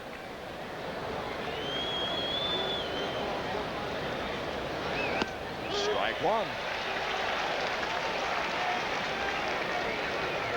See, part of the Al Jackson pitching philosophy is trying to work ahead of hitters. When you're pitching behind too often, then you're going to get stung. It's especially difficult for a pitcher like Holden to pitch behind the count because he doesn't have that good fastball that he can throw it past people. His fastball is in the low 80s. Right. And Lynn got under that one. He just missed it. Orsulak is in. And that ends the inning. Tigers pick up 1 run on 1 hit, 2 men left on base, and at the end of 2.5, it's the Orioles 3, Detroit 2. And let's go back to Tom. Mel, time to take a look now at the Washington Post scores and update you on the pennant races. First off, the Orioles begin play tonight with a 5.5 game lead in the American League East over the New York Yankees and also the Boston Red Sox. And let's take a look now at the Washington Post scores. The Milwaukee Brewers are leading the Yankees 1-0 game now in the 4th inning. Terry Francona, that's Tito's son. Of course, Tito Francona played for the Orioles back in the 50s. Terry hit a solo home run, his 3rd this season. The Boston Red Sox leading Toronto 2-1. They're now in the 3rd inning. Fred McGriff hit a solo home run, his 18th. Red Sox came up with a run on an RBI double from Jody Reed. They also came up with another on a double play ground ball by Mike Greenwell. 2-1 Boston in the 3rd inning. The White Sox lead Cleveland 2-1. They're in the 4th. Dan Pasqua's solo home run just broke a 1 tie. It was his 7th home run this season. Fred Manrique had an RBI single earlier in the game, and Deion James drove in Cleveland's run. He was just acquired for Oddibe McDowell yesterday from the Atlanta Braves. Kansas City and Oakland, they'll start at 10 o'clock our time. The Royals 4 games back of the first place Oakland A's. The A's have a 1.5 game lead over the California Angels. Texas and California a little bit later on also. The Rangers 4 back, and the Angels again in 2nd place, a 1.5 game off the pace. Turning out to the National League on the Washington Post scores. Montreal and Atlanta, they're scoreless in the 3rd inning. Montreal leads the National League East by 2 games over the New York Mets. The Mets begin against Houston in a few minutes down at the Astrodome. The Astros also 2 games back of the San Francisco Giants in the National League's Western Division. Philadelphia and Cincinnati, they're scoreless in the 3rd. And earlier today, Pittsburgh beat Los Angeles 4-2 as Bobby Bonilla hit his 10th home run, a 2-run shot. Pirates have won 7 of their last 9 games, and Mike Morgan lost his 4th game in a row. Pittsburgh beating Los Angeles 4-2. That's a complete look at the Washington Post scores. Let's go back upstairs now to Mel Proctor and John Lowenstein. A belated happy birthday to somewhere in there, I think, over in the right-hand corner, 2nd deck. Right there. Belated happy birthday to Mrs. Julie Proctor. Yes. And is your young daughter Miley there this evening? Yes, she is. Right up there in the 2nd row. She is. Mom is making her wave. There you go. She has her Oriole top on. There we go. And the rest of the cast and crew. Happy birthday, dear. And, her little brother, or her older brother, actually, is here with us in the booth. Billy Yes, Proctor. indeed. Perhaps a future Oriole. Like I took him out today, switch hitting for the first time. Worked out pretty well. Hit the ball well left-handed. Get them out when they're young. Teach them to switch hit. Catcher, Mickey Speaking of switch hitters, Mickey Tattleton will lead off the bottom of the 3rd for the Orioles. Nick said he started switch hitting in high school. Yeah, most guys start late. Most guys don't start like in Little League or, before they even get into the organized baseball leagues. Mickey Mantle started at a very young age. His father, Oklahoma, took him out, pitched to him, had him hitting both sides of the plate. Ted Simmons started young. I remember hearing a conversation with Simmons. He talked about his dad not only teaching him to switch hit at a young age, but telling him to use his left hand for other things. Pick up a fork and eat with it occasionally, or pick things up with it. Just get used to using that offhand. Hit hard. Whitaker can't get it in the right center field alley. Lemon trying to cut it off. And Tattleton is aboard with a leadoff single. Well, he almost snagged that ball. That was a screaming Mimi into right center field after it took that initial bounce. Just missed it. That's the fourth Oriole hit off Doyle Alexander. About all you can hope for is for it to get lost in the webbing somewhere. Joe Ursulak singled to left his first time up. You were telling me something interesting, that you as a youngster used to hit from both sides of the plate. Oh, sure. Sandlot baseball and organized baseball, play right or hit right-handed quite frequently. More power from the right side. Ursulak bunts it foul. But I just kind of gave it up as junior year in high school and college. Never really went back to it for some reason. I think it was because left-handed pitching never really bothered me from the left side until they started platooning me in the big leagues. But, you know, in Little League ball and Legion ball and high school and so forth, you don't see that many left-handed pitchers. No, you don't. That's exactly right. Even in the college level, you don't see that many good left-handed pitchers. When you do, they're generally in professional baseball not too long. Hit into right field for a base hit. Tattleton is on his way to third. Lemon fires back to first, but Ursulak gets back in safely. Yeah, saw Joe take a wide turn and thought he could throw him behind him and nail him. That's right. So Ursulak is 2 for 2. I know Joe was figuring if he was going to elevate that ball to third base, he was going to go to second. But then Chet is a wily coyote out there in the outfield.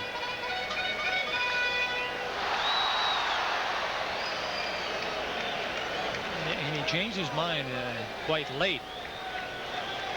They did try to throw behind him. See here. So Ursulak is 2 for 2, and the Orioles now have 5 hits. Nobody out. Jim Traber is up. He struck out his first time up. Mike Schwabe is again throwing in the Tiger bullpen. Traber hitting .333 with runners in scoring position.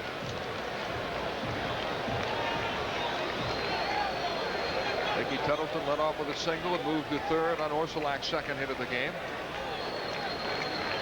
Joe continuing to hit Doyle Alexander as he has throughout his career.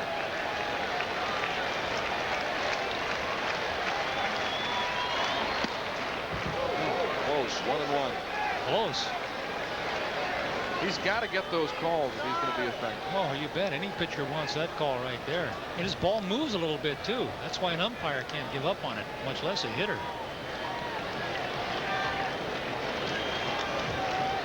Still better when he works away, though.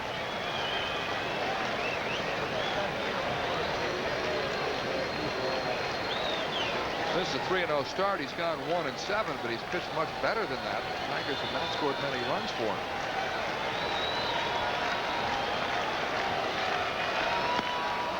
He throws a fastball by Traber, and it's 1-2. See where he set up. Half a foot off the plate. That's exactly where Alexander threw the ball.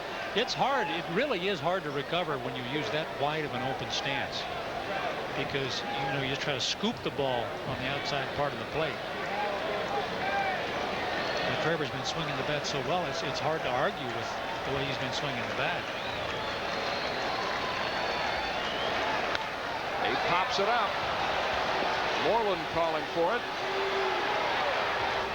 1 out. But on certain pitchers, you really have to make a concerted effort to adjust.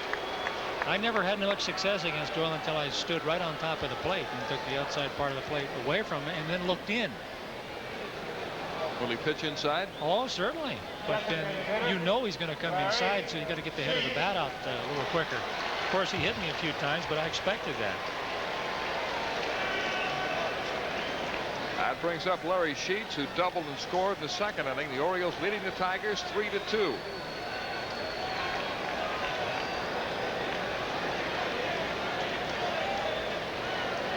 The Orioles looked like they were headed for a big inning in the second, but managed to get only one run. Cal Ripken came up with the bases loaded and grounded into a double play to end the inning. Time called. Alexander wants to make sure that he and Heath are on the same page. Well, he was undecided at least twice. He stepped on the rubber twice and then stepped off again, and finally wanted a conference with Mike to try to clarify his thinking with Sheets up at the plate. Talked about him being a money pitcher and tough down the stretch in pennant races. He was 3-2 in September last year for the Tigers. Since 1983 in September and October, he is 26-6. Believe it. That's why he doesn't get much all-star consideration, but he does as far as the money bags part of it is concerned.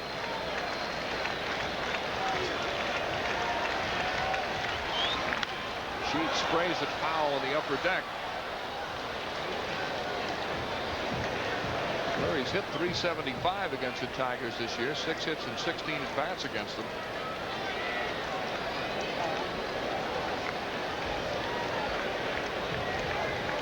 Three runs, 5 hits, 1 error for the Orioles. 2 runs, 2 hits, no errors for the Tigers.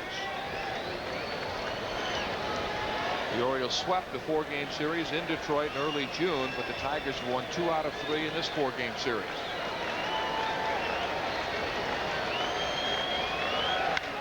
Sheets hits it into left center field alley. Gary Pettis trying to run it down. The left fielder Jones makes the catch, and Tattleton scores to make it 4-2.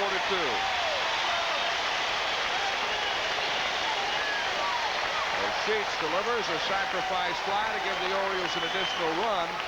Larry with his 22nd run batted in. See, I was a pull hitter, and I couldn't pull him until I moved on the plate. Well, Sheets has done one other thing. He's not tried to pull him. He's let Doyle throw everything away from him and then hit the ball the other way instead of trying to scoop it into right field. So that's a smart piece of hitting there on Larry Sheets here tonight. Both times to the plate.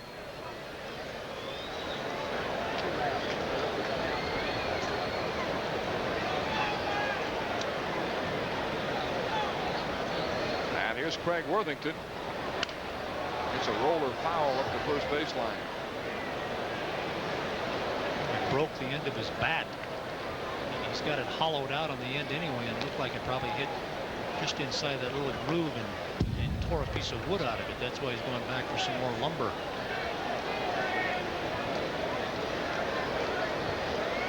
Mickey Tattleton led off the inning with a single. Joe Orsulak singled to right with Tattleton going to third. And after Jim Craver popped to the third baseman, Larry Sheets sacrifice fly scored Tattleton. And the Orioles lead the Tigers 4-2.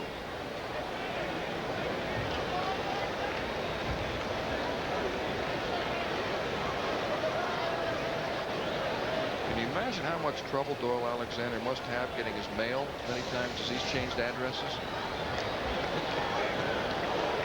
Thankfully, he's got 6 months in between seasons to get it corrected. Probably just has it all set to his off-season home. He's been in the big league since 1971 when he first came up with the Dodgers. He played with the Orioles from '72 into the '76 season when he was involved in that blockbuster trade that brought Scott McGregor and Chippy Martinez and Rick Dempsey here to Baltimore.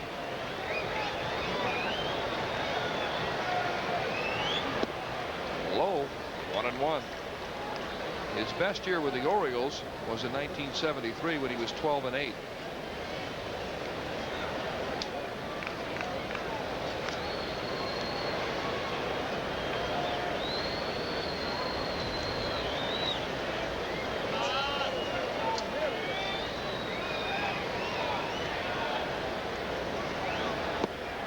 Ball 2, 2-1. He tries to get you to bite on most pitches that are out of the strike zone. I always thought he made himself even a better pitcher when several years ago he come up with that good forkball it is. Matt Sinatra, backup catcher, looking through the fence, watching the action. I guess Matt Sinatra is doing it his way.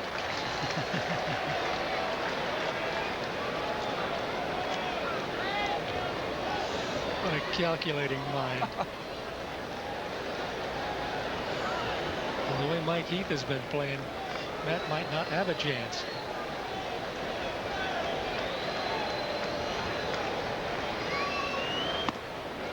Ball 4, and Doyle walks another one. 4 walks that he's allowed. Very high for him. Now, he comes into this game averaging about 2.5 walks a game per 9 innings, in addition to averaging about 7 innings per outing. So he's given the Tigers the effort needed to produce at a much more handsome pace than a 4-7 mark would signify, as you mentioned. That brings up Bill Ripken, who laid down a sacrifice bunt leading to a run in the 2nd inning. While brother Cal has not hit Doyle Alexander well, Bill Ripken has. He's 5 for 13 lifetime against him with 1 home run, hitting .385 against him. Orsulak at second base. Craig Worthington is at first. 4-2 Orioles. 1-1.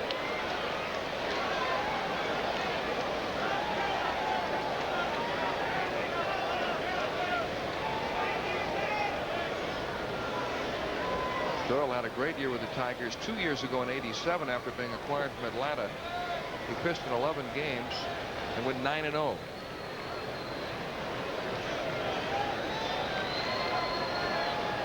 Picked him up in August that year, and he did a tremendous job for him.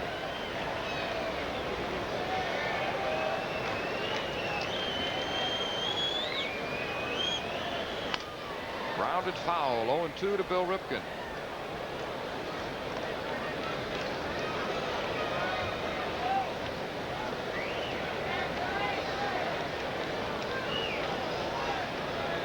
And Mike Heath jogs out to the mound to talk with Doyle Alexander.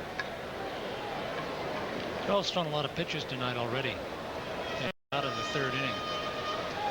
But he's always been a worker on the mound. And just because he throws a lot of pitches is not necessarily an indication that he's tiring, because he works well through the late innings of a game.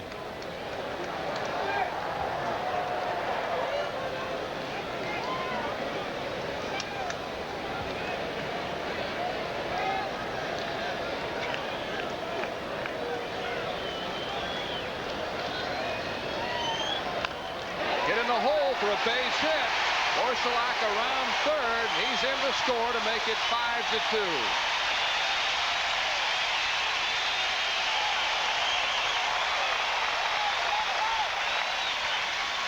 And that'll bring Sparky Anderson out to the mound. Well, they didn't respect Billy's ability to pull the ball off of Doyle, and he gave every indication that he was trying to do just that. But the shortstop was swung over to his left, so he couldn't cover that big hole on the left side. And Moreland couldn't reach it. When he can't reach it, that ball's going into the outfield grass. And Sparky Anderson will make a change. That's going to be it for Doyle Alexander. Well, we mentioned he's thrown a lot of pitches as Orsulak comes steaming around here to score the 5th run for the Orioles. And the guys who statistically are supposed to hit him well have done so tonight. Orsulak, Tattleton, and Bill Ripken all delivering, and they chase Doyle Alexander with the Orioles leading 5-2 as Mike Schwabe will take over in the 3rd. We'll be right back. So Doyle Alexander was unable to survive the 3rd, and Mike Schwabe, the winning pitcher in the opening game of the series, takes over. Schwabe picked up his 2nd win as the Tigers beat the Orioles 16-5 Friday night. He went 6 1/3 innings in relief of David Palmer and allowed just 2 earned runs on 4 hits, walked 2, and struck out 1. Facing Brady Anderson with 2 men on and 2 down. Ball 1. You know, with the exception of Brad Havens' appearance from the bullpen in Game 2, the Tigers' relief corps has been on the spot with Schwabe and Nunez and Henneman to date.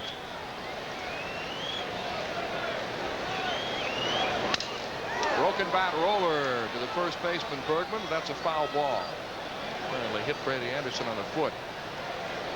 Well, none of the umpires, I think, realized what had happened until Brady starts scooting around at the plate. So they have to rely on a player's reactions around the plate, because some of those things happen so quickly that even 4 trained pairs of eyes can't detect what's happened. But it's not often you see a ball go that far up the first baseline there. in that fashion without it hitting the runner or hitting the hitter. But you can't see it. So you hope to. Mike Schwabe, big right-hander, 6'4", 200 pounds. 24-year-old who played collegiately at Arizona State. He's making a big jump from A-ball to the big leagues. Last year with Lakeland, Florida. In the Florida State League, he was 9-0. His ERA of 1.61. Used primarily in relief. Hit hard, a bad hop, but Bergman handles it, feeds Schwabe for the out. Good play by Bergman on a wicked hop. But the Orioles pick up 2 more runs, and at the end of 3, they lead the Tigers 5-2.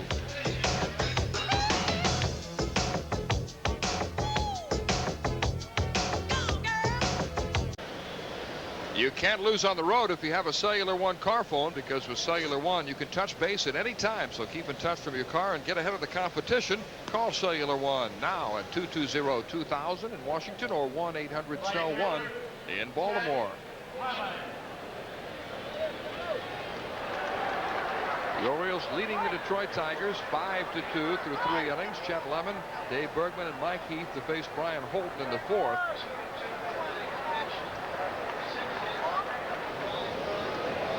Holton has given up 2 runs on 2 hits so far, but he doesn't appear to be real sharp. He's been behind a lot of hitters, walked a couple of batters in the 3rd. He was lucky to get out of that inning, allowing only 1 run. Starts Lemon off with a curveball for a strike. Chet struck out his first time up. Maybe the little momentary discussion that he got from Al Jackson might help him put everything back into perspective as far as bouncing ahead of these hitters up at the plate.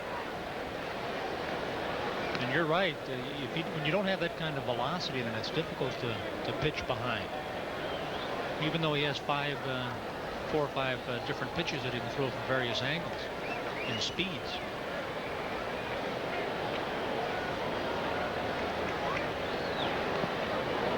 One ball, 2 strikes to Chet Lemon against Toronto, and that was his best outing of the year.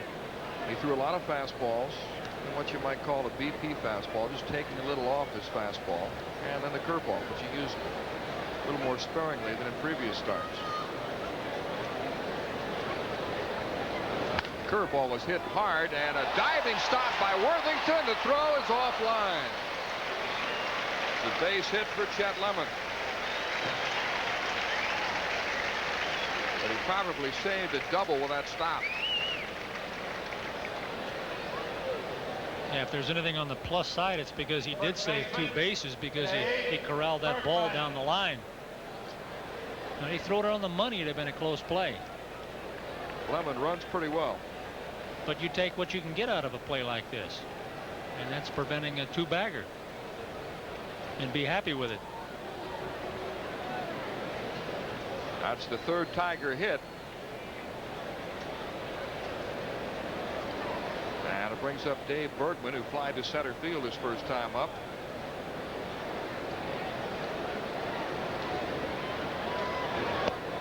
Ball 1.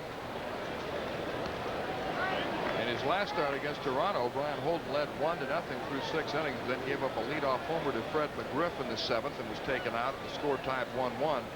The Orioles came back to win that game on a home run by Cal Ripken in the 8th. And he falls behind 2-0 on Bergman. That brings Mickey Tattleton out to the mound. You can't underestimate the importance of Brian Holton's start here,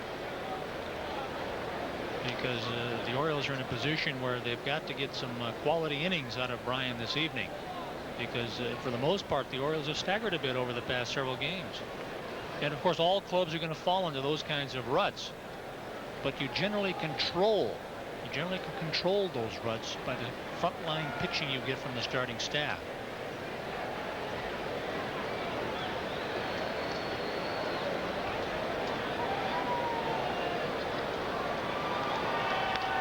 Big swing by Bergman, and it's 2-1.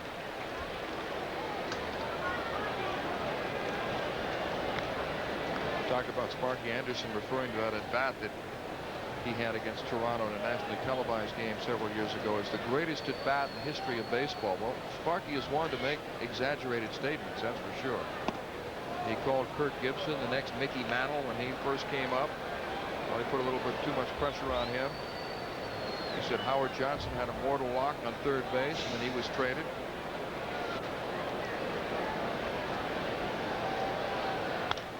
Grounded foul, and he made another outrageous statement this year about a young first baseman named Torey Lovello, who was with the club in April. He said this kid could get 600 at bats, and over those 600 he'll walk 100 times, so you better be ready to look at his on-base percentage.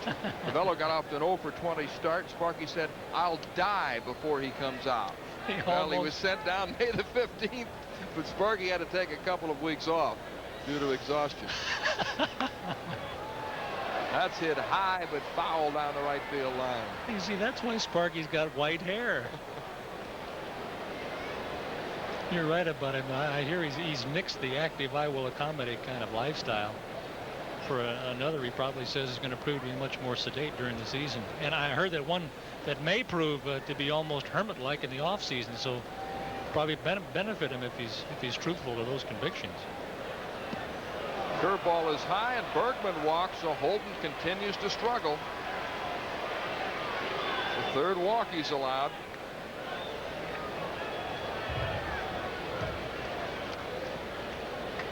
He walked 2 men in the third. One of them came around to score. Lemon moves to second on the walk to Dave Bergman. And with nobody out, the batter is Mike Heath, who's been hot. Heath had 2 home runs in the first game of the series and drove in what proved to be the go-ahead run yesterday. Mike Smith is again up in the bullpen for the Orioles. Strike one to Heath. Yesterday in the 6th, after Chet Lemon had reached on Worthington's error, 2 batters later, Heath brought him home with a double. That put the Tigers up 4-3, and they went on to win 7-3. 1-1.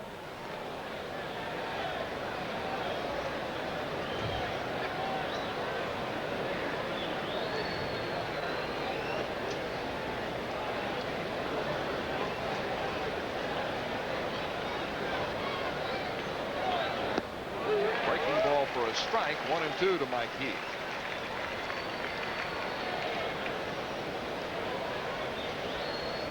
Heath, who was originally in the Yankees organization, signed as a shortstop and was traded to Texas. Spent some time with Oakland, the Cardinals, before coming to Detroit. Spent 6 years with the Oakland A's, where he played for Billy Martin. He was Billy's kind of player, very intense. Really likes guys like that because he's that way. By Cal Ripken for a base hit. Lemon is being waved home, and he's in to score to make it 5-3 Orioles. Holden's got to be pretty close to coming out of this game.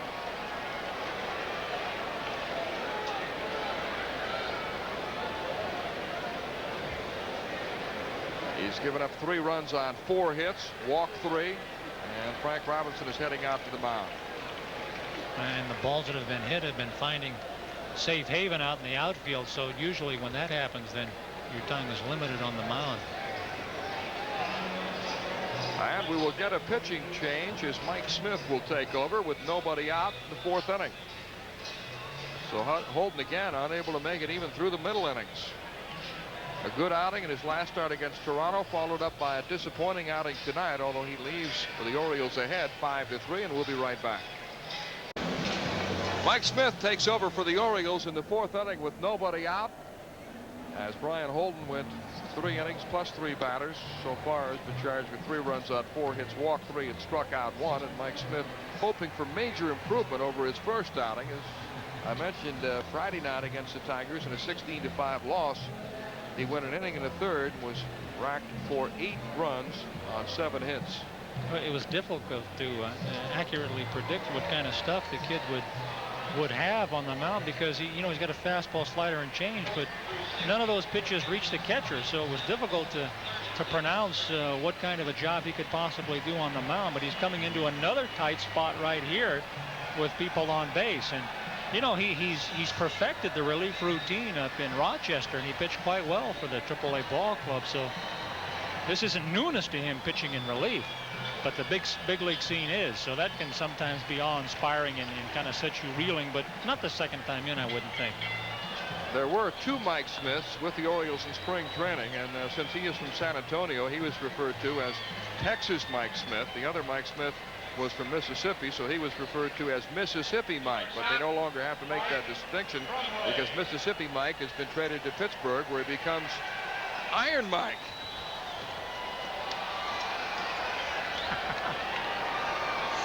He probably should keep Texas, though. You know, it makes him sound more durable and meaner. It makes him sound meaner. He takes over with runners at first and second and nobody out. Mike Brumley up there. The Orioles anticipating a bunt. And he gets it down. Smith looks to third. There's nobody covering, so he goes to first.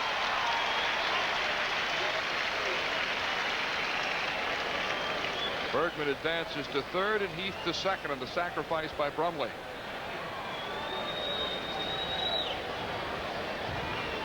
Why wouldn't they have anybody covering third base? Of course, it's unfortunate that the rotational part of this defense wasn't working, but they were just playing back on the regular bunt play, because they certainly would have had to play at that third base spot with Bergman running at second. You have to think these things well on in advance. Mike was ready to wheel and fire that to third, though Worthington said no, first base. And with one out, here's Gary Pettis, who's grounded to the pitcher and walked. One more in the count to Pettis. You know, last time he was in there, we mentioned that he probably had to throw more off-speed pitches, so maybe he has that up his sleeve tonight. Mike Smith, a 25-year-old right-hander who was acquired by the Orioles in the Major League Draft from the Cincinnati Reds. One ball, one strike. He played last year with Chattanooga, the Southern Association, where he was 9 and 10. Used solely as a starter.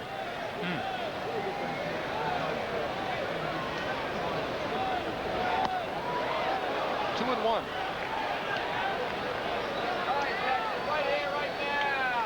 As a result of his disastrous outing Friday night, he enters this game with an earned run average of 54.00. Of course, he better forget about that. Wild swing by Pettis, and it's 2-2. Another good off-speed pitch.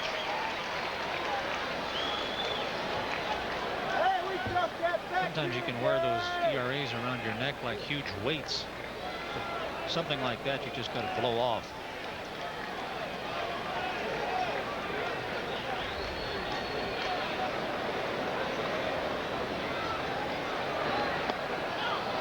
Pitch in the dirt. A nice pickup by Tattleton. The count is full to Gary Pettis.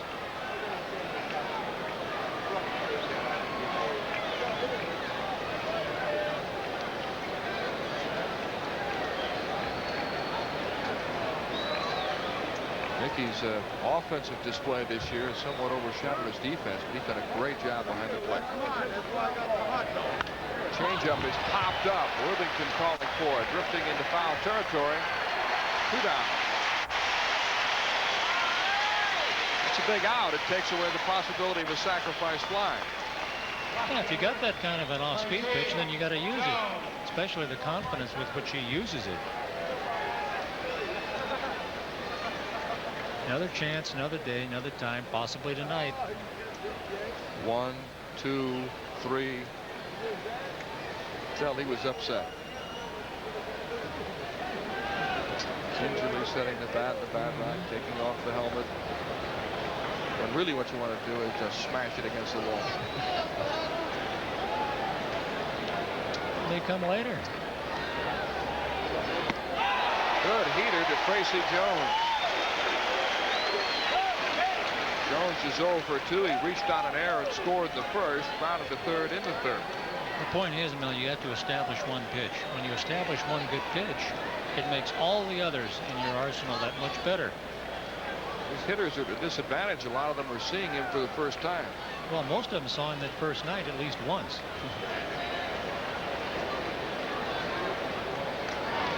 But you're right. They haven't seen him with his good stuff.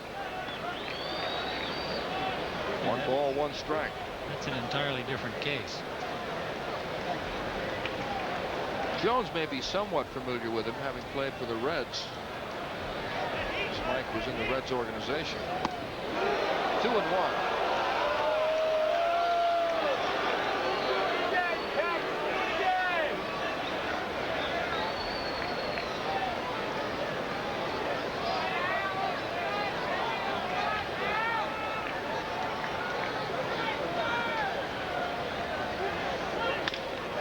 Ground ball to shortstop Cal Ripken. Over to first. And a good job by Mike Smith.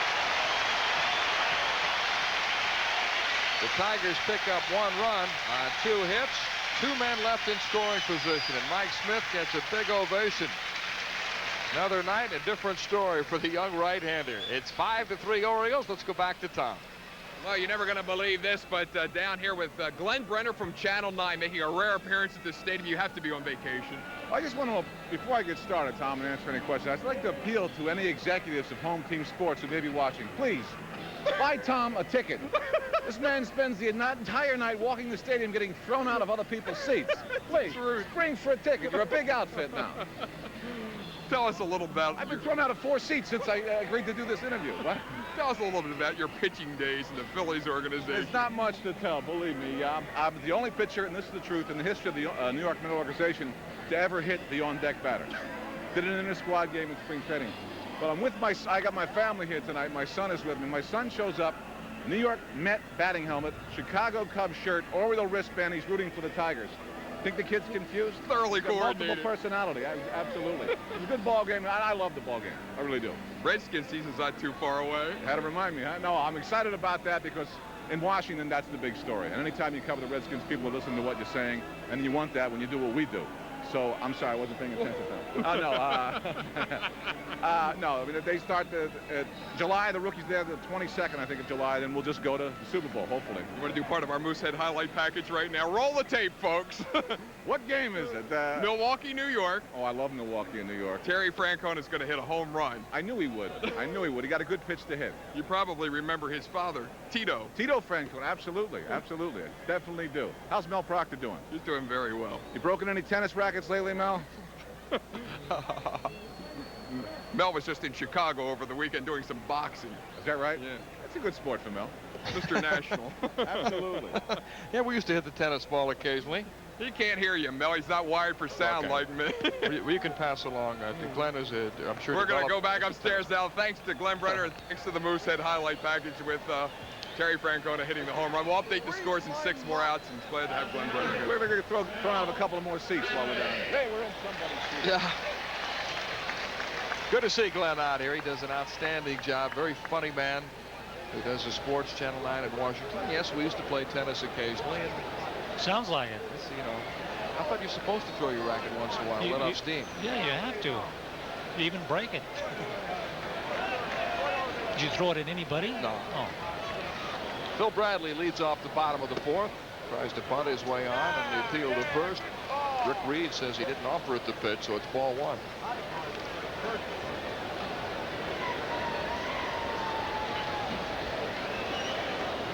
Tennis and golf are 2 sports that require a little more patience than I enjoy, especially golf. Tennis I enjoy. At least you can get mad and get a workout. Golf, you just get mad. You know, you can throw your golf clubs further than you can throw a tennis racket. That's why I quit golf, because my clubs went further and straighter than my drives.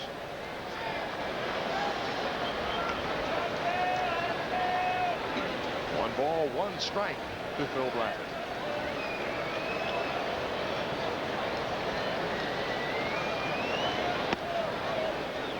2-1. I heard a great golf story told to me by Bob Monk Miller, longtime major league pitcher. He's been a pitching coach at a number of different clubs. I think he's in San Francisco now. And he told me a story about Lee Thomas, who's the Phillies general manager, and they played golf years ago. And apparently Lee had a difficult round of golf. He got to the 18th hole and he putted out. They went up in the club and were having a couple of cold ones. Well, Lee, just to backtrack a bit, Lee, at the conclusion of the round of golf, had taken his golf bag, complete with clubs, and thrown it into the lake nearby the 18th hole. Then they went into the club, had a few pops. Lee realized he left his car keys in the bag.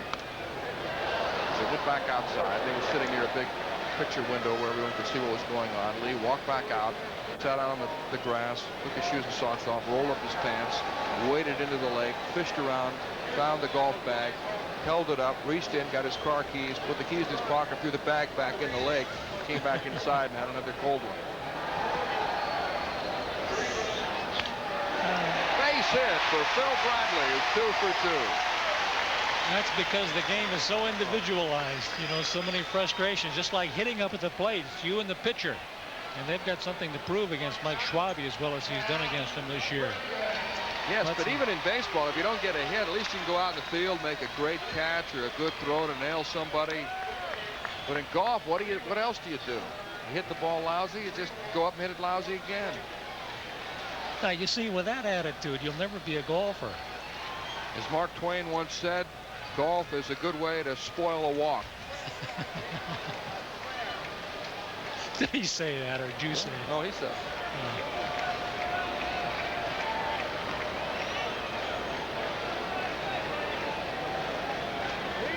And as Dostoevsky once said, no, he didn't say.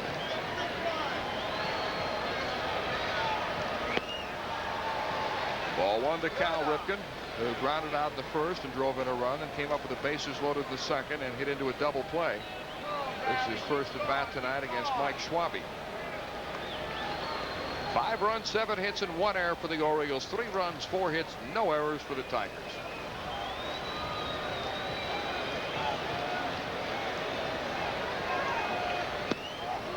Strike call, 1-1.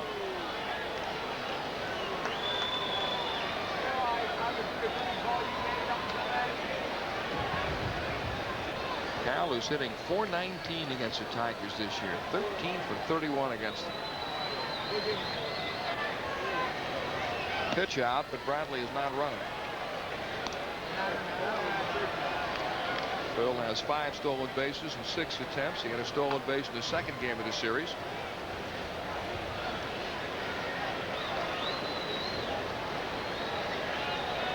Good play hit and run here. Cal handles the bat pretty well. It can go to right field.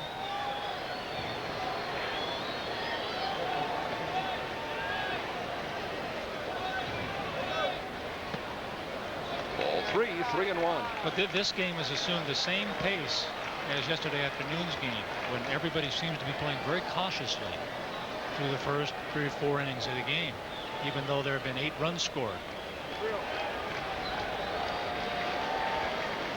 Bradley is running, and the pitch is, I don't know what the call was. It's ball 4. No indication from the plate umpire Al Clark, and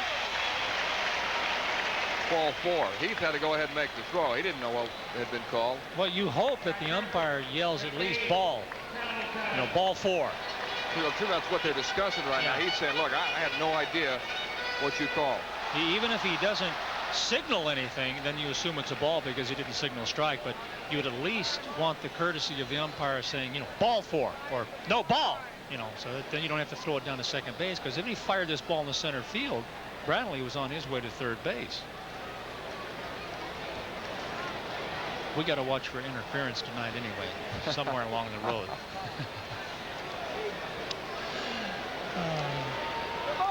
Well, Bradley moves to second on the walk to Cal Ripken. And Mickey Tattleton comes up. Mickey drove in a run with a ground out in the first, singled and scored in the third.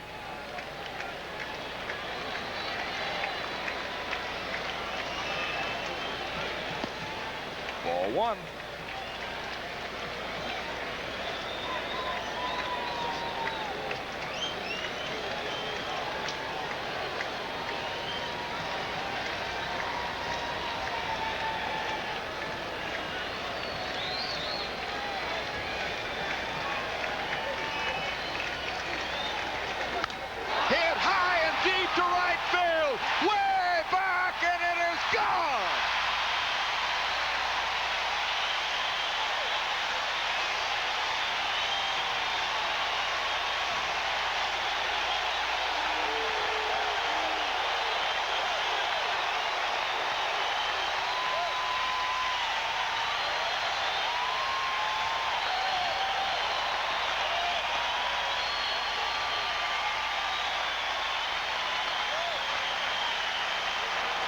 Tattleton blows it open with a 3-run homer, his 20th home run of the season.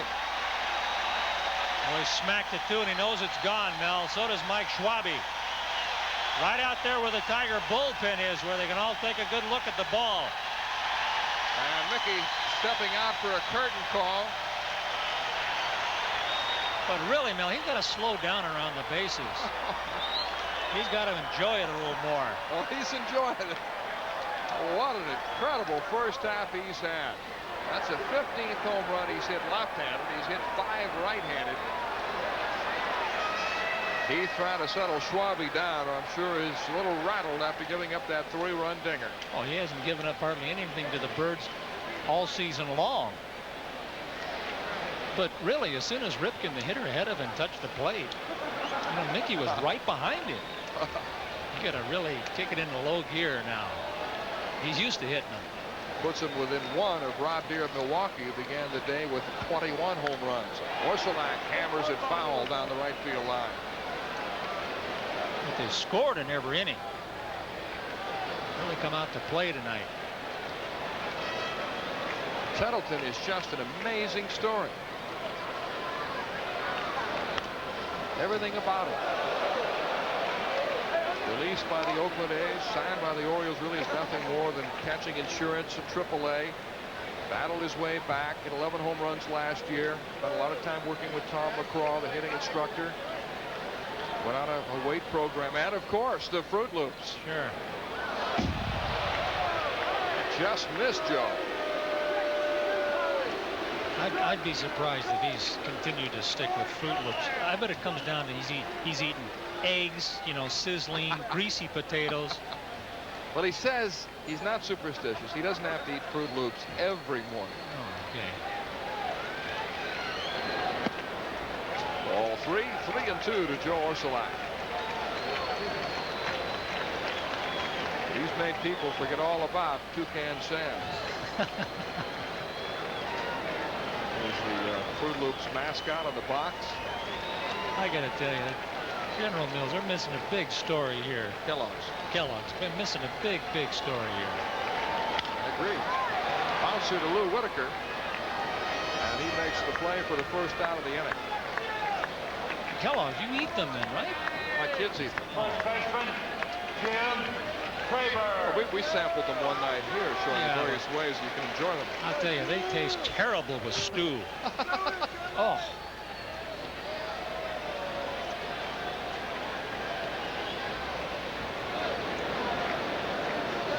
But the Looper strikes again, a 3-run homer to make it 8-3.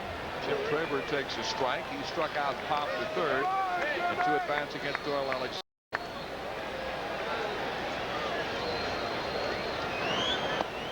Mickey's a quiet, kind of shy guy. He says he's glad everybody's enjoying his season and the Fruit Loop situation and so forth, but he doesn't really get too excited about it. But what a first half he's had.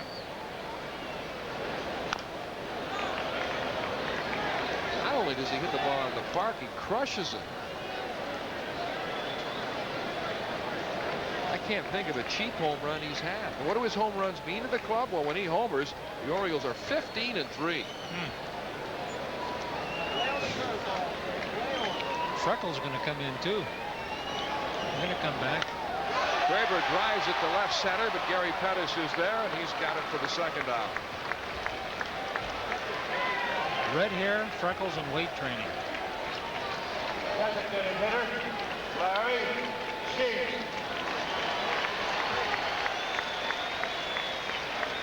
Here's Larry Sheets, who has doubled and driven in a run with a sacrifice fly. The Orioles scored 2 in the first, 1 in the second, 2 in the third, and 3 in this inning, and lead the Tigers 8-3. Ball 1 to Sheets. Probably making him skip a rope. The last 3 batters, he's tried to keep the ball in. Come on, Larry. They know they're not secure with a 5-run lead. Sheets hits it right to center. Pettis in, and he makes the catch to end the inning.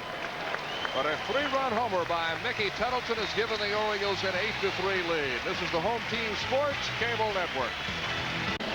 It's now time for the scoring track, brought to you by Track Auto. The Tigers took the lead tonight in the top of the first inning. Keith Moreland's double scored Tracy Jones to give Detroit the lead. The Orioles came back in the bottom of the first. Brady Anderson scored on Cal Ripken's ground out to tie the score. Then Phil Bradley came home on Mickey Tattleton's ground out to give the Orioles a 2-1 lead. In the second, Larry Sheets scored on a bases loaded walk to make it 3-1. In the top of the third inning, Gary Pettis scored for the Tigers on Moreland's second hit, a single to cut the Oriole lead to 3-2. Sheets sacrifice fly in the bottom of the third. Scored Mickey Tattleton to make it 4-2. Bill Ripken single in the bottom of the third. Scored Joe Orsulak to hike the Oriole lead to 5-2. Mike Heath single in the top of the fourth. Scored Chet Lemon to cut the Oriole lead to 5-3. And then Mickey Tattleton broke it wide open in the bottom of the fourth with a 3-run homer off Mike Schwabe to give the Orioles an 8-3 lead. We haven't seen all the scoring in this game, pal. You think not? No way. Lou Whitaker leads off the fifth. Whitaker has flied to right and walked.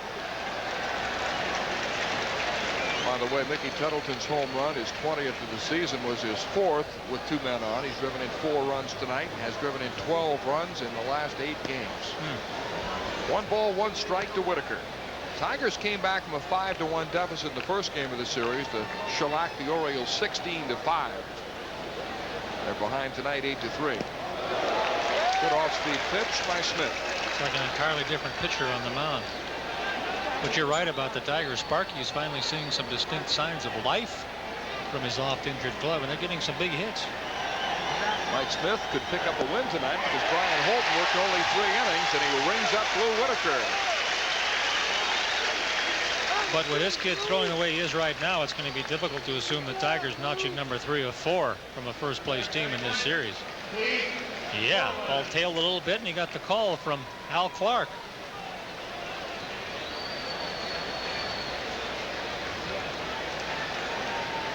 That brings up Keith Moreland, who has 2 of the 4 Tiger hits and has driven in 2 of the 3 Detroit runs.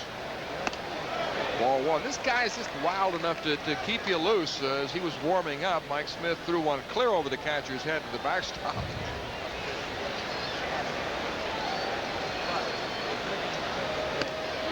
Strike 1. 1 ball, 1 strike. Wild enough to be effective, as they say. I think it helps to be wild. Just a little bit.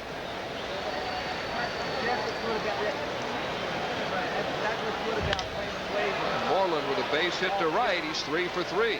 Doesn't make any difference to Moreland because he's an ox anyway. He hangs right in there. That's the 5th Tiger hit, and the first off Mike Smith.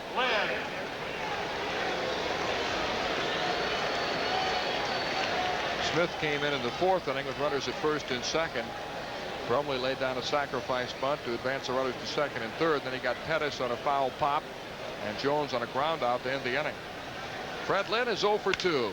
Ground ball to Bill Ripken. He stumbles, but feeds brother Cal, and an easy double play.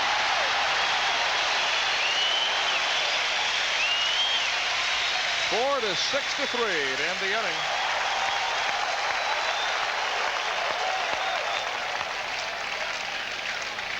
As soon as he caught the ball, you knew this was going to be 2. As often as they've done it.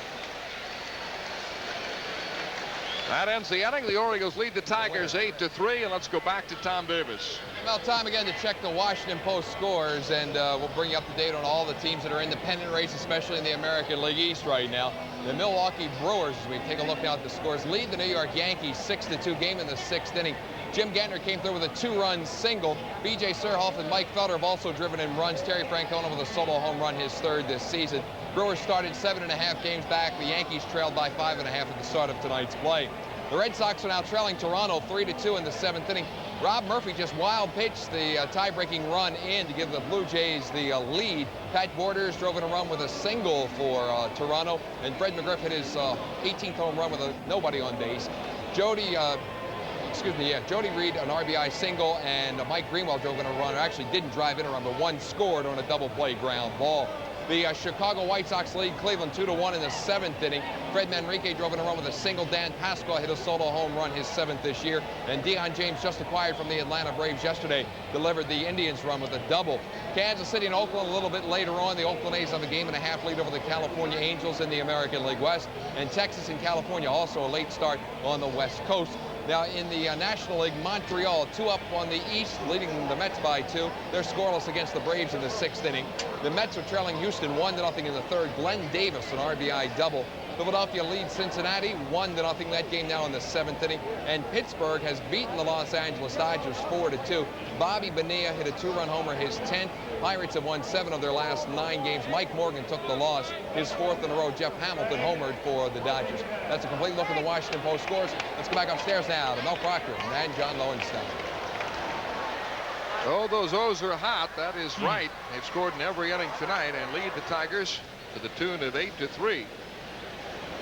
The Orioles stumbling a bit lately. They've lost 3 of their last 4 and 6 of their last 9, but still, despite the slump since May the 16th, they've gone 29-15, the best record in the major leagues. 0-1 to Craig Worthington, who's walked twice. He leads off the bottom of the 5th against Mike Schwabe. And the side armor deals his strike. It's 0-2.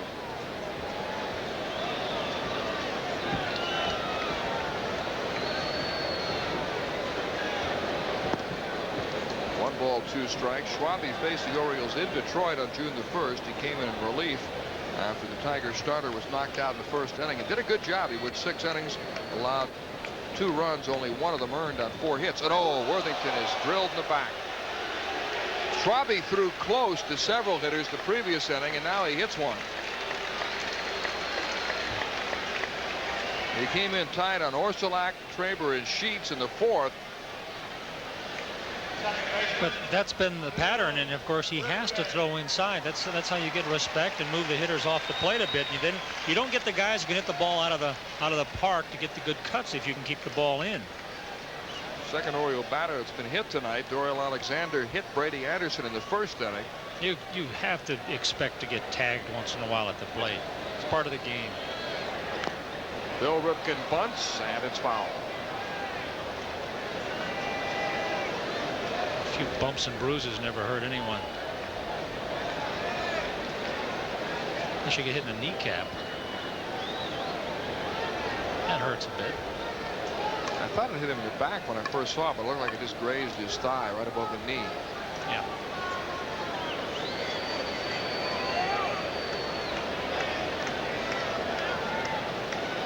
He saw that a couple of starters who relied on craftiness to get people out didn't fare too well tonight. Billy again bunts it foul, and now he's behind in the count 0-2. So he's throwing his good hard stuff in on these hitters after that tater by Tattleton. Yeah, you try to get as many as you can, as quickly as you can. That often is the secret to winning.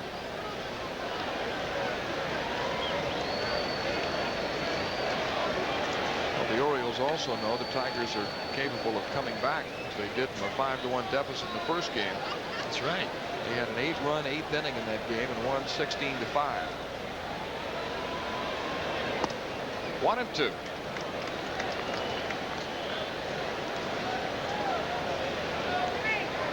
Yeah, when a club has shown a skill, as the Tigers have in this series so far, to tally some runs late, stash 2 victories already in their hip pockets, then it's important to score as many as you can when you have the opportunity to do so. That's why a bunt wasn't out of the question there until 2 strikes.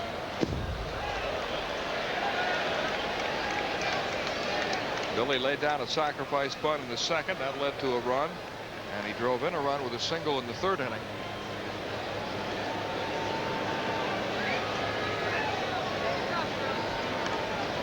Worthington aboard at first is not a fast runner.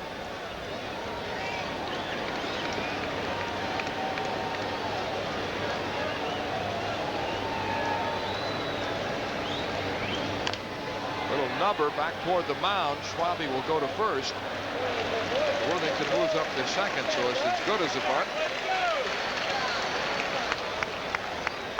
Center fielder, Brady Anderson. Orioles 8, the Tigers 3. The final game of this 4-game series. Detroit won the 1st game on Friday night, 16-5. The Orioles came back to win 8-1 on Saturday, with Jeff Ballard winning his 10th game of the year. And yesterday the Tigers won again 7-3, with Ed Nunez picking up the win in relief. Strike 1 to Brady Anderson.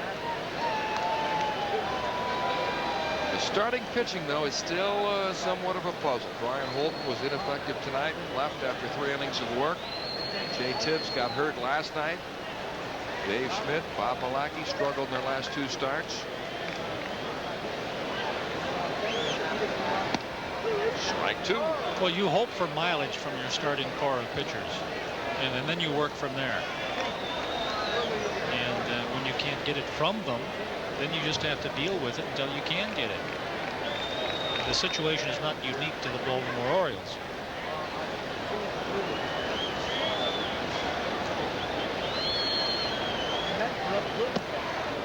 1 ball, 2 strikes. All the other clubs are in pretty much the same situation, though. No one in the American League East really has dominant pitching. Right. And if you feel you reach a point where you feel compelled that you've got to go out and reach for some other arms, then you hope there is someone you can get. 2-2. But I don't think they've reached that point yet. You can reach that point quickly with injuries. There was some speculation that when the Orioles came back from their last road trip with 3 disappointing games in California, they might make some moves. But Frank Robinson and Roland Heeman decided to stand pat, not panic, give some of these guys another chance, and it certainly paid off in Jeff Ballard's case. He came back and pitched very well.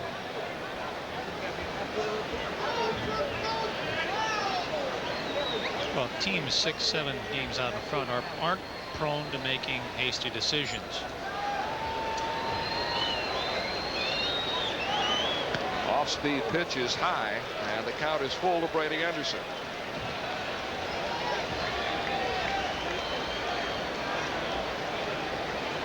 Brady with a good on-base percentage, .327. He's walked 34 times. He's coming in tonight's game, and he's walked once tonight. He pops it foul.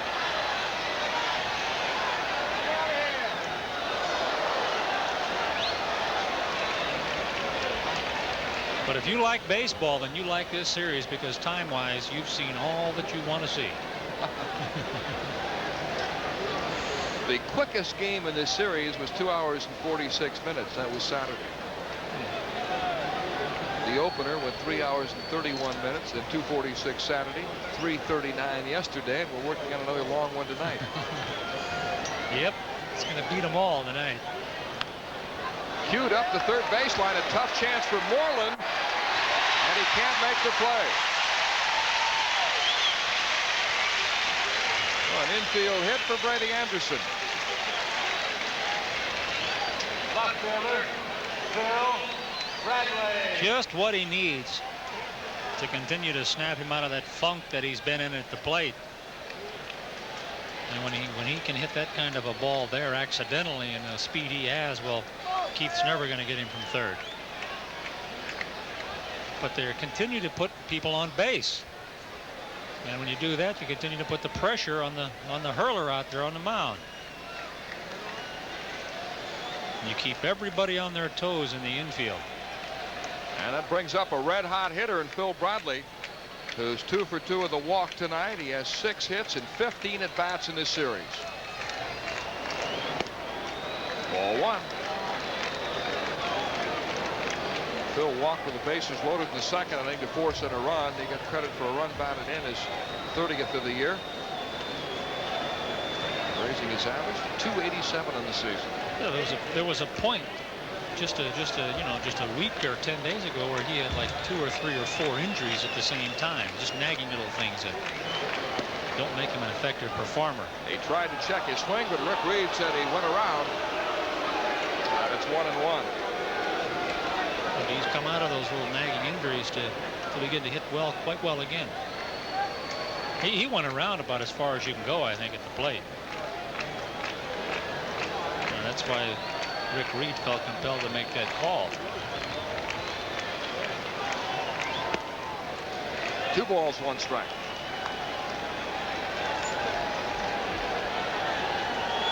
But I wouldn't think that Mike is long for this game on the mound. He's thrown a lot of pitches.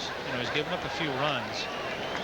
And they do have some extra bodies out there. They'd probably like to see him get some work. Bradley hits it deep to right field. Lemon racing back to the wall and can't make the catch. Worthington is going to score. Here comes Brady Anderson, and he'll score on a triple by Phil Bradley.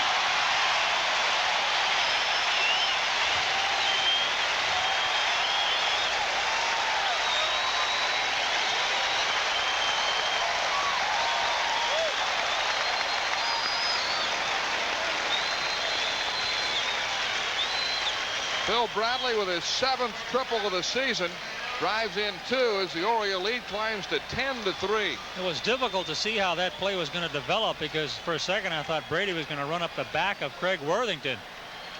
But all in all effort out there by Chet Lemon still doesn't produce a catch, and as fast as Bradley can run, you know 3 bases are going to be in his line of sight. Cal Ripken takes a strike, so Bradley with a single, a double, and a triple with a chance to hit for the cycle.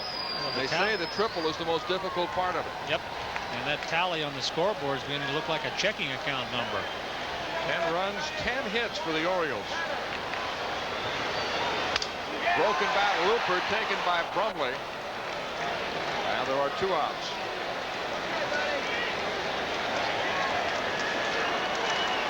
Phil Bradley on quite a binge now. A double, a single, a triple, a walk, 3 RBIs. Ed Nunez, the winner of last night's game, is up. And a big ovation for Mickey Tattleton, who cracked this game open with a 3-run homer in the 4th inning. His 20th of the season. We're talking about a relative unknown until last year sometime, and basically even entering this season. Guy that any team could have picked up. Ball 1. It's still mystifying as to why the Oakland A's would release him, even though his numbers weren't very impressive with the A's. A switch-hitting catcher is a rare commodity and still a relatively young player at the time of his release. And Schwabe falls behind on him 2-0. I think he's only 28 now, so when he was released in 87, 26. Foul out of play. Yeah, we've talked about that before. That was a terrible move I mentioned, and you stated it, hit the nail right on the head when you mentioned a switch hitting catcher was a tough find in professional baseball. But they had Terry Steinbach, who had developed, and they had acquired Ron Hasse, a veteran catcher, and apparently felt that Mickey was expendable. And with the bad knees that Hasse has had in his career, they still ventured him out. Bouncer to second baseman Lou Whitaker, and he makes the play. But the Orioles pick up 2 more runs on Phil Bradley's triple, and now lead the Tigers 10-3 through 5 innings. Baseball fans over 30, stop dreaming. Now you can live your dream to play big league ball with Paul Blair, Al Bunbury, Pat Dobson, Merv Rutman, and even Brooks Robinson this February at Orioles Dream Week. You'll play for 1 full week in Florida in your very own Orioles uniform as you experience life as a major leaguer. So call now for more information at 1-800-888-HERO. 1-800-888-HERO. And John, my little boy Billy, who was 7, heard me read that promo for Dream Week one night. Today he asked me, he said, Dad, can I go to Dream Week? And he was really disappointed. And I said, no, you're not old enough. Yeah, you're underage. I mean, a major part of Dream Week is the after-hours affair. Well, he could probably handle that part all right. But... so Mike Smith ready to go in the 6th inning. He took over for Brian Holton with 2 men out in the 4th and slammed the door on the Tigers in that inning. Gave up a hit in the 5th, but no runs, and Chet Lemon will lead off the 6th inning. Chet has struck out, reached on an infield hit, and scored a run. 10-3 Orioles. Hit foul.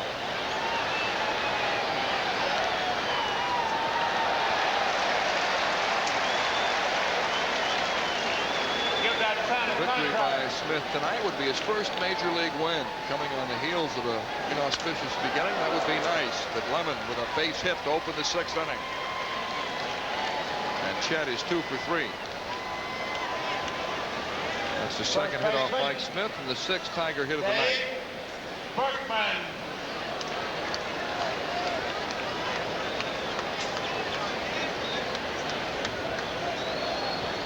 The Orioles leading by 7 runs, but certainly not an insurmountable lead the way things have gone in baseball this year. At least 2 teams have blown 10-run leads. The Red Sox blew a 10-0 lead to Toronto and lost at Fenway, and I think was it the Phillies that blew a 10-run lead? Yeah. Dave Bergman has slid to center and walked. 2-0. Al Jackson comes out to the mound.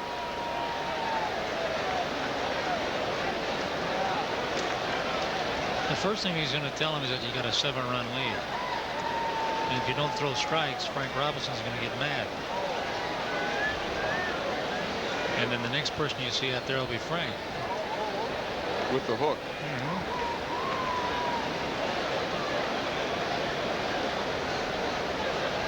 Of course, you don't just throw strikes to be throwing strikes, because, I mean, these are big league hitters. The inning will go on forever.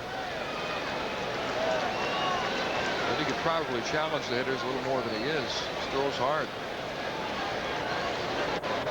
Especially these guys down the bottom of the order.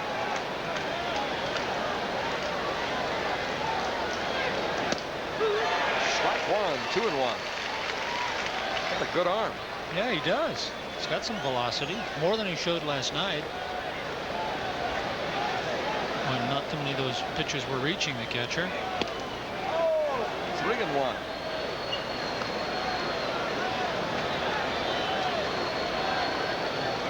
That's the other Mike Smith, Mississippi Mike. At one time, they were both in the Cincinnati Reds organization at the same time.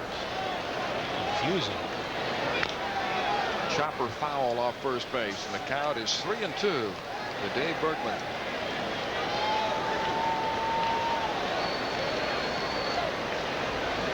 Tonight's attendance, 35,656, 35656. 10 runs, 10 hits, 1 error for the Orioles, 3 runs, 6 hits, and no errors for the Detroit Tigers. Diving stop by Traber to second on one hop to get the force. Fine play by Jim Traber. Had that ball gotten by him, it might very well have been a double. It's been the usual from Jim Traber this year. I mean, that glove has been there to snag balls all season long. And he and Randy Milligan have done a superb job at that position. But this ball is headed for right field. Just a piece of raw luck on the part of Bergman that thing didn't go through. A fine defensive effort. So Chet Lemon is forced at second. Bergman reaches out a fielder's choice, and the batter is Mike Heath. Ball 1 to Heath, who singled and grounded to third. Mike has had 6 hits in this series. Getting a chance to play every day with Matt Noakes sidelined with an injury. They used to platoon. Noakes, a left-hand hitter with power. But he's played 21 straight games behind the plate now. Grounded foul, 1 ball, 1 strike.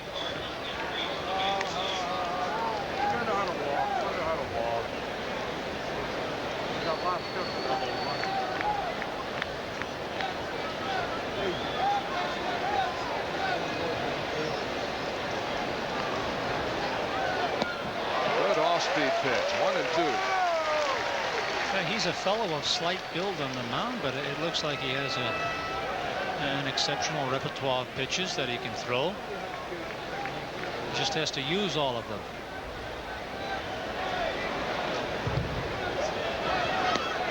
Strike 3 call. Heath seemed to be frozen on a fastball. Well, he threw that little change slider last time, it looked like.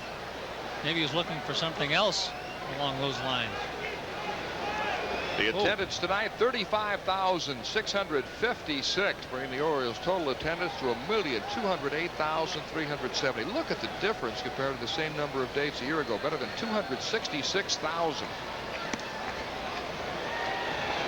Ball 1 to the switch hitting Mike Brumley. This 4-game series drew almost 156,000, 155,802. Great homestand, too. Tremendous.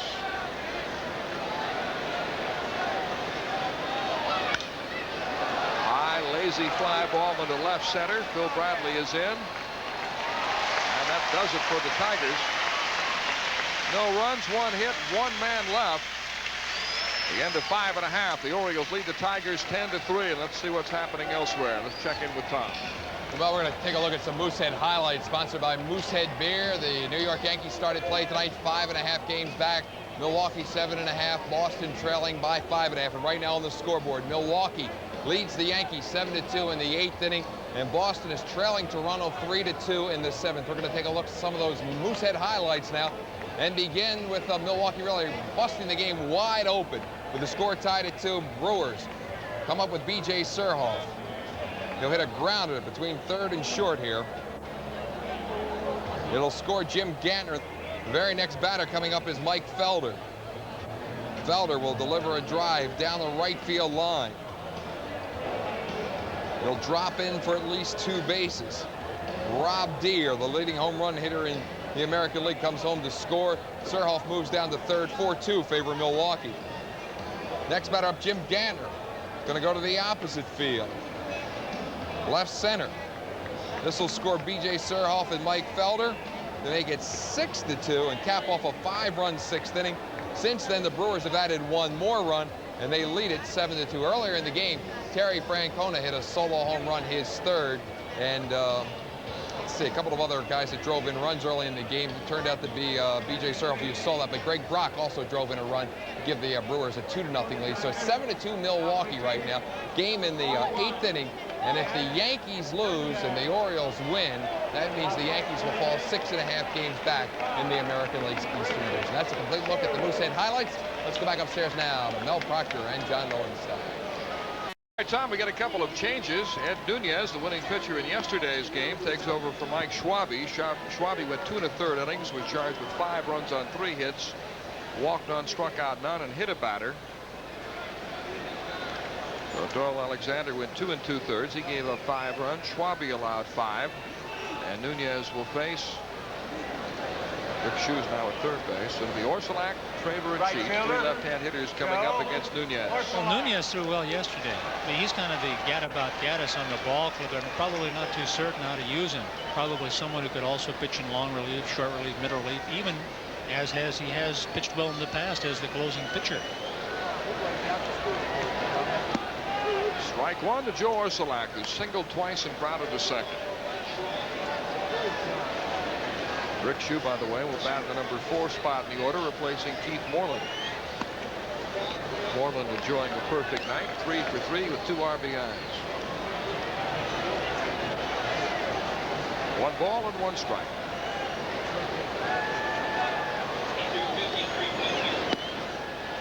Two and 1.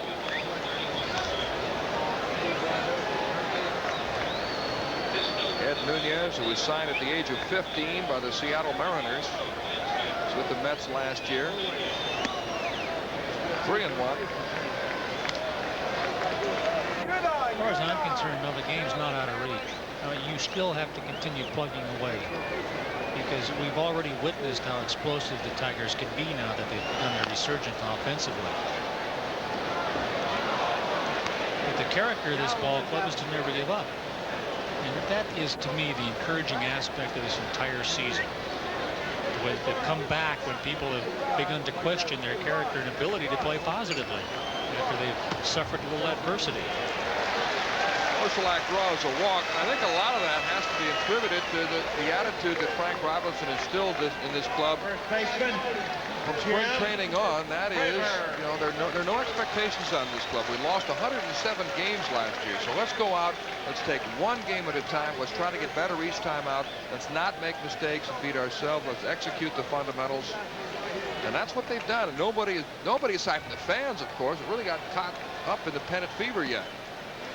Frank continually stressing it's a long season. Take them 1 at a time. And you'd expect a young club like this to get real excited being in first place at this stage of the season. Yeah, they're happy to be there. Traver hits it deep down the left field line, and it is foul. Just missed it. It looked like it was going to hug that line all the way down. It wasn't tailing hardly at all.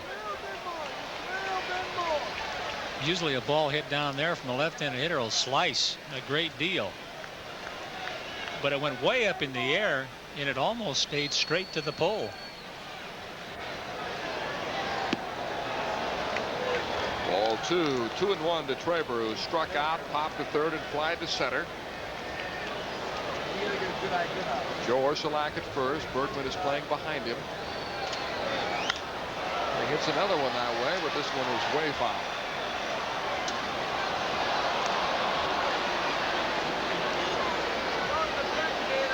It's a little too late to get out and vote. Voting is over.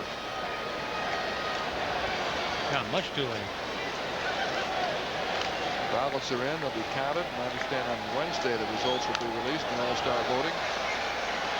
Cal Ripken is shoe in to make it. He was the leading vote getter at shortstop. I'm almost ready to bet the house that Mickey Tattleton would make it with 20 home runs. If he doesn't, there'll be a congressional investigation. Well, there will be this close to Washington.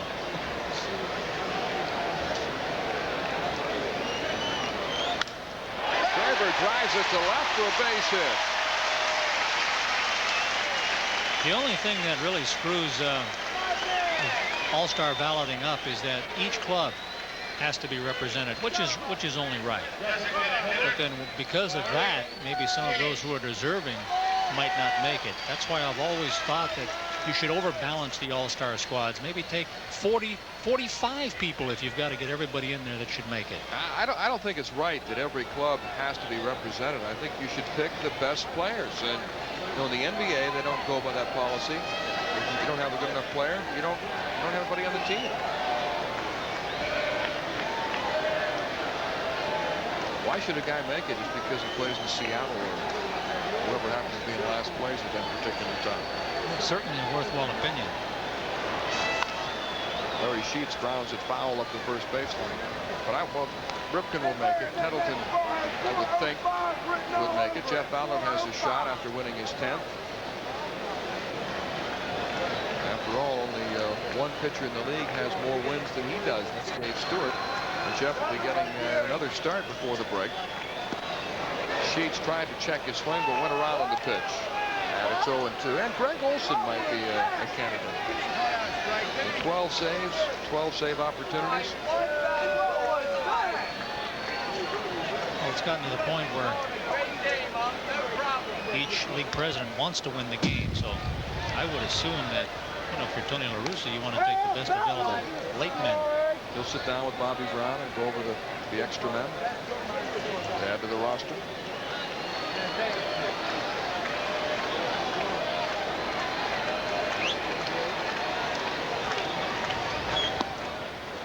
One ball, 2 strikes. You never made the All-Star team, did you? Well, I had a couple of good years in '82 and '83, but I don't think I was on the ballot. The year I was on the ballot was '84 when I sucked. You know, I got Be candid, John. Be honest. Another foul ball. Injured, never recovered. There my name sat on the ballot. Come on, Larry. Still alive, bud. Let's do it. I had a couple thousand, but you know, those were relatives doing the voting. It's an unforgiving game. It's a humbling experience. Come on, Larry. There you are. Big bounce to Bergman. He takes a look at second. Now hustles to the bag to get the sure out. He thought about going to second. Orsulak advances to third and Traber to second on Sheets' ground out. Well, he knew that Jimmy Traber didn't run very well, so he was sizing up the situation as well as he could to try to determine whether or not he should throw it. This ball just kind of hit right before the bag and just clipped the corner of it.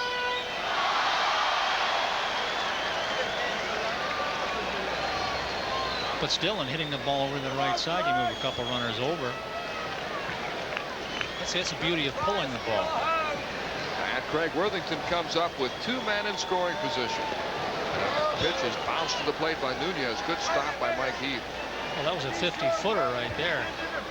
You don't see many pitchers being able to block that pitch because it was a breaking ball. And they can bounce so funny around the plate when they're pitched so far out in front of the dish as that one was. Did a nice job knocking that down like a hockey goalie. Big Ed Nunez from Puerto Rico. His 12th year in professional baseball.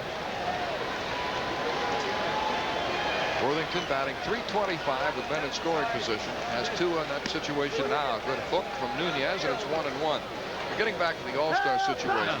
Guys that aren't named to the team often will say, well, I need the time off. I got a nagging injury. I wanted to go fishing or play golf. Baloney.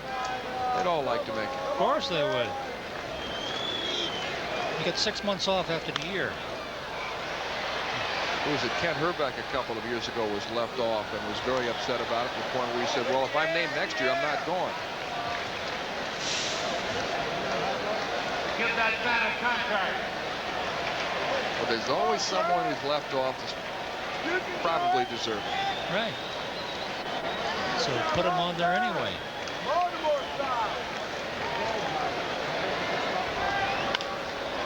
Grounded to third off the glove of Shue, and he'll have no play. Orsulak is in to score. Now you see, that should be a base hit.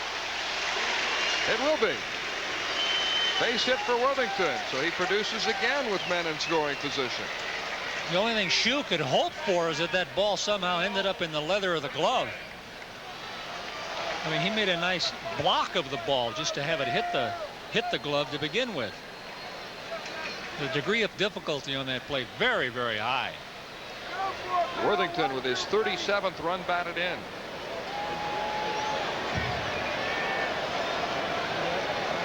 And here's Bill Ripken with runners at first and second. He takes a strike. Orioles 11, the Tigers 3. A little payback from that 16-5 loss, the opening game of this series.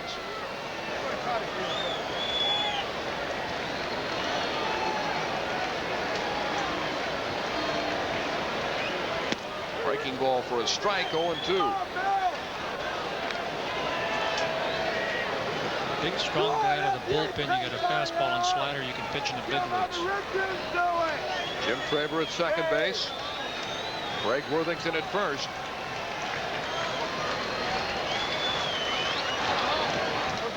And Mike Heath is getting a workout tonight. 1-2. So he hit those 2 home runs on the first night. He was fresh. You know, he felt good. He wasn't worn out. So he got him out of the way. Now he's had a rough time behind the plate for the most part.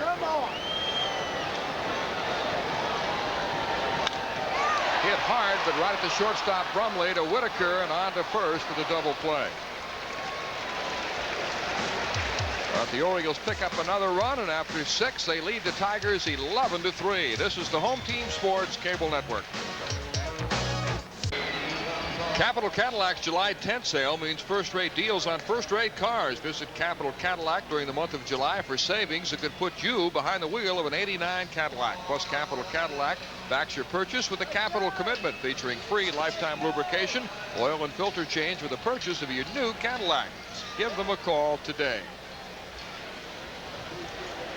Well, Steve Finley takes over in left field, which is a little surprising because Phil Bradley comes out of the game and will not have an opportunity to hit for the cycle. He had a single, a double, a triple, and a walk in 4 plate appearances. Let's see, he would have gotten up at least one more time. Lacking the blast, though. Gary Pettis leads off the 7th for the Tigers. It's ball 1. Mike Smith took over in the 4th inning. He's allowed no runs on 2 hits, walked none, and struck out 2. 2-0 to Pettis.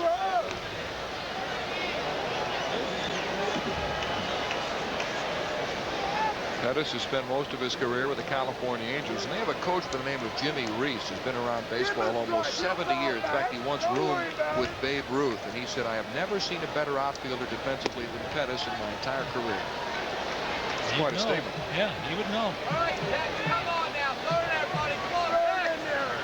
3-0 to Gary.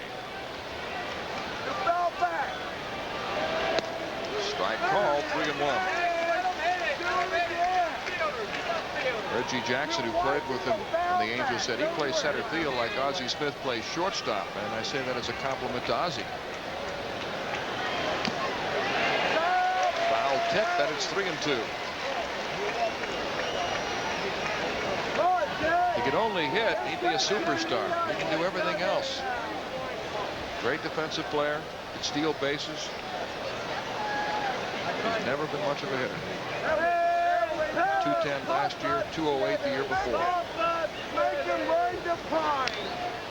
Grounded foul.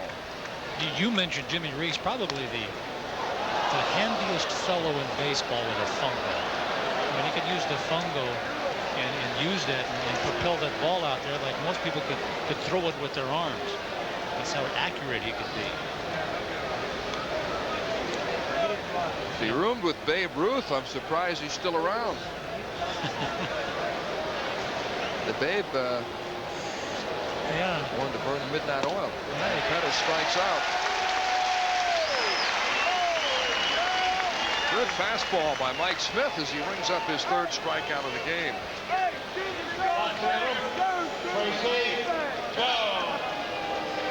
We're seeing that good velocity from him this trip out. Let that big ERA of his will disinflate. Brings up Tracy Jones. He takes a breaking ball for a strike. Can you imagine if Babe Ruth played today, the different type of media coverage we have in the 1980s compared to when he played? In the last 2 years. Joe Orsulak in to make the Cats 2 down. Yes, the Babe liked the nightlife. He liked to enjoy the sauce, keep late hours, didn't really have the best training habits. But reporters were in a different role at that time. They were almost like a PR extension of the team. Nobody was really digging for any dirt. Yeah, investigative reporting has become the thing of the future and the present. You got out just in time, yeah, Jack. You're not kidding. Strike one to Lou Whitaker. I'm only kidding.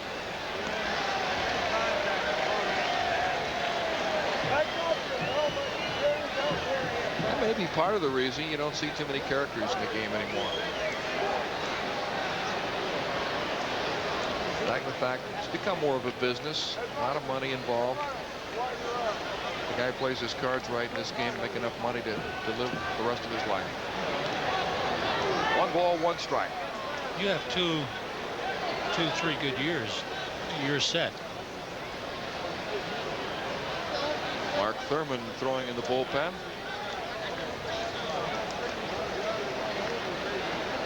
But you still have to earn it in this game if you're going to enjoy longevity out of it. You've got to apply yourself all the time. And you need a good year at the right time, like the kind of year that Lou Whitaker is enjoying at the plate. Making his contract run at just the right time.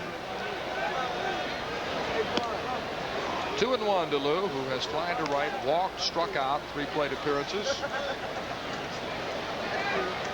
Mike Smith got him on a called 3rd strike in the 5th inning. 3-1. But the baloney you've always heard about in the past about, you'll benefit if the team does well. Don't worry about yourself. Well, that's a lot of hogwash, because when they talk contract, they say, well, what was your contribution? It doesn't matter we finished in first. What did you do to help us get there? 3-2. So you're out there battling in a team game, but you're trying to express yourself on an individual level. That's a game of baseball. Whitaker lifts it high in the air to right center. Brady Anderson under it. And that's that for the Tigers in the 7th. Let's go back to Tom for a look at our scoreboard with the Orioles leading 11-3 here at Memorial Stadium. Tom?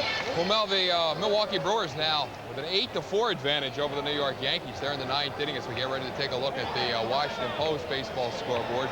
And the Brewers really are soundly taking it to the New York Yankees. Of course, the Yankees starting play tonight 5.5 games back in the American League East. They have a good shot at dropping 6.5 games off the pace because of that Milwaukee 8-4 lead in the 9th inning. Terry Francona hit a home run, his 3rd. Later in the game, B.J. Surhoff, Jim Gantner, and Mike Felder drove in runs. Milwaukee 8-4 in the 9th inning. Now the Boston Red Sox have lost to Toronto 3-2. That means the Red Sox will fall 6.5 games back if the Orioles hold on. Ironically, Rob Murphy, wild pitch, the deciding run in that broke a 2 tie. Pat Borders RBI single, and Fred McGriff with his 18th home run, a solo shot. The Boston 2 runs scored on a double by Jody Reed and a double play ground ball by Mike Greenwell. Cleveland beat Chicago 4-2. Joe Carter drove in a couple of runs. Pete O'Brien and Deion James drove in the other. James just acquired from the Atlanta Braves for Ottavie McDowell yesterday. Kansas City and Oakland, they're scoreless in the first inning. The A's have a game-and-a-half lead in the American League West over the California Angels. Speaking of the Angels, they'll get underway in about 20 minutes against the Texas Rangers. In the National League, Montreal leads Atlanta 3-0 in the ninth inning. Andres Galarraga a home run. Mark Langston is working on a one-hitter right now. Houston leads the New York Mets 1-0 in the sixth inning. Glenn Davis drove in the run with a double. Philadelphia 2, Cincinnati 1. That game now in the ninth inning. Ricky Jordan doubled in one for Philadelphia. And Pittsburgh earlier beat the Dodgers in an afternoon game 4-2. Bobby Bonilla with his 10th home run, a 2-run shot. Pirates have won 7 of their last 9. Jeff Hamilton homered for the Dodgers. Mike Morgan took the loss, his 4th in a row. That's a complete look at the Washington Post scores. We'll update you a little bit later on a final in that Milwaukee-New York Yankee game before the game is over. Back upstairs now to Mel Proctor and John Lowenstein. Well, the Tigers make wholesale changes. Matt, I did it my way. Sinatro is behind the plate. Mike Heath has moved to third base. Scott Lusader is in left field. Rick Shue, as we look at Heath, is the third baseman, and Shue is now at second. Ball 1 to Brady Anderson leading off the 7th. So the Tigers have Lusader in left, Pettis in center, Lemon in right, around the infield, Heath at third, Brumley at short. There's Shue now playing second. Bergman is still in the game at first base, and Sinatro is the catcher. We'll have to get the batting information for you. What? No one cares? Okay. Brady Anderson hops it up. Sinatro over. And Matt couldn't do it his way. Well, he had to contend with a first row of people there, thinking perhaps maybe one of them might reach out at the same time, but he had to get there and slow down and pick the ball at the same time. You can see he's got an eye on it there, but that's a tough play. That's got to be a no play.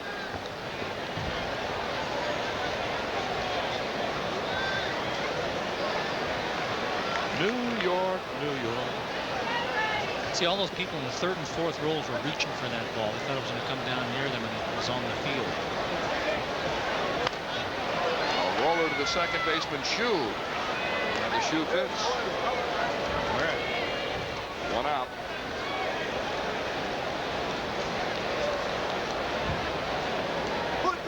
For the Orioles, 11 runs, 12 hits, and 1 error. For the Tigers, 3 runs, 6 hits, and no errors. Another big crowd here tonight, 35,656. Normally, this ball club, the Orioles team, would fly out after tonight's game. They're going to another city, but there are evidently noise restrictions up in Toronto, so I don't think a plane can land after 11 or 12 o'clock. Hey. That's it. Steve Finley up for the second time. Plus the customs people, they have to maintain their normal hours. Beg your pardon, this is Finley's first at bat. He took over in the 7th in the outfield, replacing Phil Bradley. Bradley had quite a night. A single, double, triple, a walk with the bases loaded. 3 RBIs, but by leaving the game does not get a chance to hit for the cycle.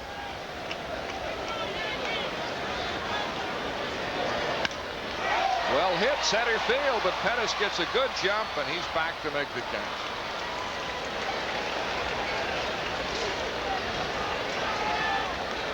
Shortstop, Guillermo Hernandez loosening up in the Tiger bullpen. Well, he hasn't pitched very often in about a month, so I'm sure he'll be pleased just to come in and get an inning's worth of work. He'll be in the 8th. Here's Cal Ripken with 2 outs in the bottom of the 7th. The Orioles ahead 11-3. Ball 1.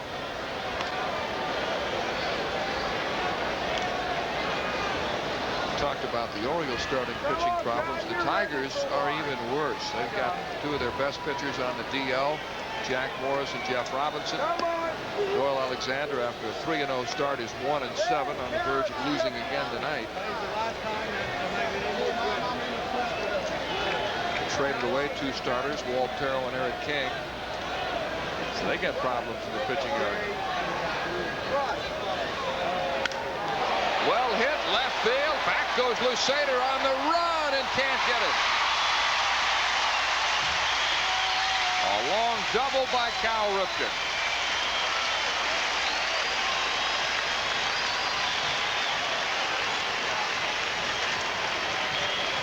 So So he's now hit safely in 6 consecutive games. This is what they call a screaming Mimi out there toward left center field. And Lou Sater, in his best Star Trek imitation out there, couldn't have captured that ball.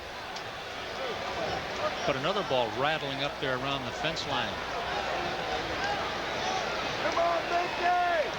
Come on, Mickey! Up, nope. That's the Orioles' 13th hit of the game. And the 4th off Ed Nunez. And here's Mickey Tattleton, who singled and hit a 3-run homer in 4 at-bats. He's driven in 4 runs tonight. He drove in a run to the ground out in the 1st.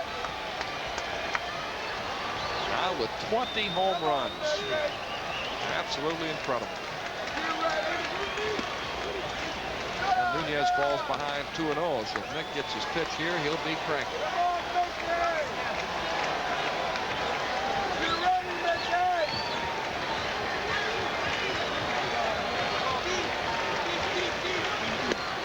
Ball 3. He's scared of you, Mickey. He's scared. He's gonna watch you. It's like you want to take downtown.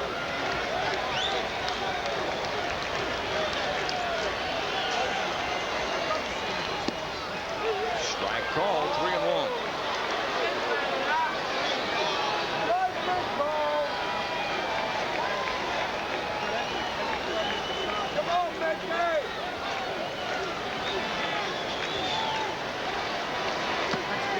And he draws a walk. Second walk allowed by Ed Nunez. Right fielder, Joe. What's the line?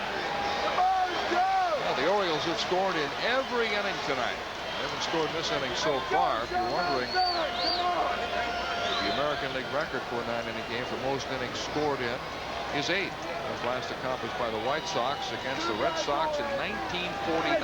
It's happened a total of 4 times. I know you were wondering about that, John. I was wondering about that after you brought it up.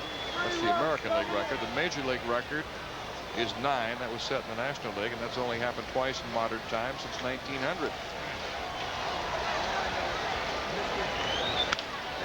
Grounded to short, Brumley to Shue for the force. So the Orioles are scoreless in the 7th, and at the end of 7 innings, they lead the Tigers 11-3. Updating the Washington Post pennant chase scoreboard, the Milwaukee Brewers have beaten the New York Yankees 8-5. So if the Orioles win tonight, the Yankees will be 6.5 games back. Jim Gantner, a 2-run single. Terry Francona hit a solo home run, his 3rd this season. The Yankees losing to Milwaukee 8-5, even though Don Mattingly hit his 11th home run. I'll update all the scores right after the game. A special hello to Bill Lang from Cellular One, and also to Grampy Armet, who is 87 years old. Back upstairs to Mel Proctor and John Lowenstein. Name dropper. All right, Mark Thurmond takes over for the Orioles, John. What a job Mike Smith did after that disastrous debut. Tonight, 4 scoreless innings in relief of starter Brian Holden, and he stands to pick up his first Major League win. He went 4 innings, allowed no runs and only 2 hits, no walks, 3 strikeouts. Rene Gonzalez takes over at third base for Craig Worthington. And Rick Shue leads off the Tiger 8. Ball 1 from Thurmond, who was a losing pitcher yesterday. Worked 2 1/3 innings, gave up 1 unearned run and took the loss.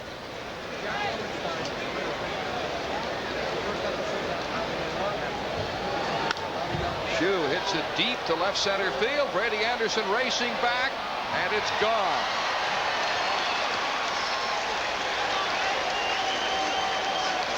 So Rick Shue goes deep to make it 11-4. If you recall, John, Mark Thurmond was the pitcher in Seattle on the Orioles' last road trip when they took an 8-2 lead into the 9th inning of a game on June 21st, and Thurmond in 2/3 of an inning gave up 4 runs on 5 hits, and they had to bring Greg Olson in to save it and slam the door on Seattle, and the Orioles won 8-6. Well, this is a ball club also that's not lost confidence in their run scoring ability, regardless of the score, as we've witnessed in 2 of their wins. Yeah, that 8-0 game in Seattle got to 8-6 in a hurry. One ball, one strike to Fred Lynn, who's hitless at 3 at bats. It's Rick Schu's second home run of the season. But see, Thurman is experiencing his rut now after having pitched so well for several weeks. Very rarely you're going to just go sailing through a season without having any rough spots. When I was on the edge, and that one another had a smack out of where to get it.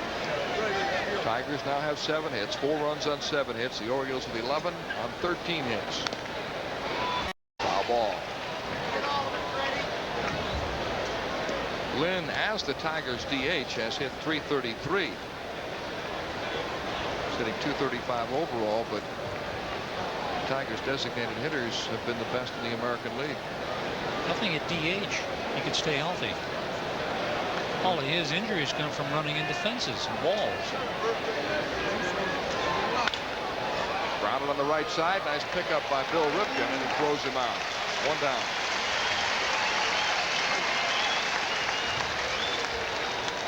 Right fielder, Chet Lemon. You know, Freddie does get hurt a lot, but he's still a fine outfielder. But you're right, that might be a way to prolong his career, because he can still swing the bat. Especially dangerous at Tiger Stadium. Chet Lemon is 2 for 3, 2 singles. He scored a run. Ball 1 to Chester. Milwaukee beat the Yankees 8-5. That is the final. And Toronto down Boston 3-2. Of course, you got to be good when you're in first place, but you got to hope to be a little lucky too. You know, when you win, you want those teams behind you, those immediate teams behind you, to lose. So with a win tonight, the Orioles would be 6.5 games ahead of both the Yankees and the Red Sox. Milwaukee would remain 7.5 out. Toronto would stay 8 games back. This would be a big win. 2 balls, 2 strikes, but as Yogi said, it ain't over till it's over, pal. You got it. It's over? I'm sure of that. You mean this game? Yes. No.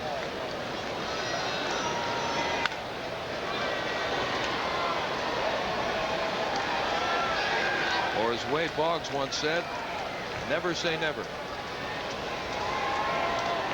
No, he didn't really say that.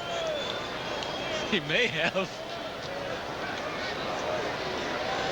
but he'll never say it again.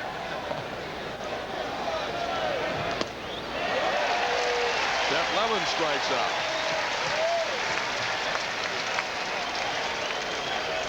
First baseman, Dave. Swung right through it. Anyway. Speaking of Wade Boggs, I see the Red Sox are talking about trading him again. I was about to say this Pete Rose thing has taken a lot of the heat off of Wade. Well, Pete's the best thing that ever happened to Wade Boggs. This is a bit You sunny got it here, right. isn't it? Dave Bergman up with 2 outs. The Orioles leading 11-4 in the 8th, and he takes a strike. Misery has company, boy.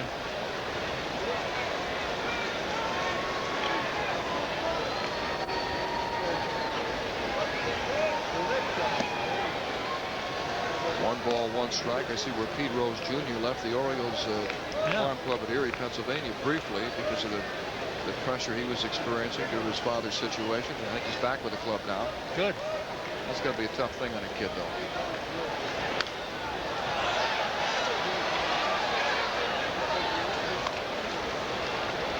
Oh, it's very tough if he lost all those bets. Inheritance. It's not all come out yet. Innocent till proven guilty. That's right. That's the way I look at it. That's what I thought. 2 balls, 2 strikes. Brian Holden started. He went 3 innings, gave up 3 runs, was ineffective, and gave way to Mike Smith, who shut the door on the Tigers in the 4th and worked 4 scoreless innings. He's been the story tonight on the Orioles offense. And the count is full to Bergman.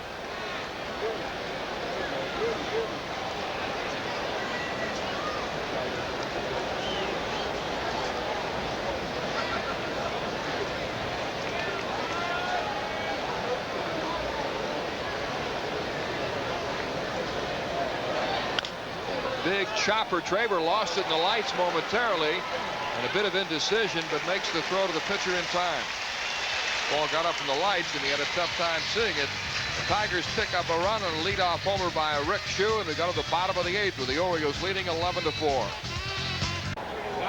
The Toronto Blue Jays have beaten the Boston Red Sox 3-2. Rob Murphy wild pitched the tie-breaking run in. Pat Borders had an RBI single, and Fred McGriff a solo home run. With the Toronto win, that means they stay 8 back, and the Boston Red Sox will trail by 6.5, provided the Orioles maintain their lead tonight. Toronto beating Boston 3-2, and the Yankees losing to Milwaukee 8-5. I'll update all the scores right after the game. Let's go back upstairs now to Mel Proctor and John Lowenstein.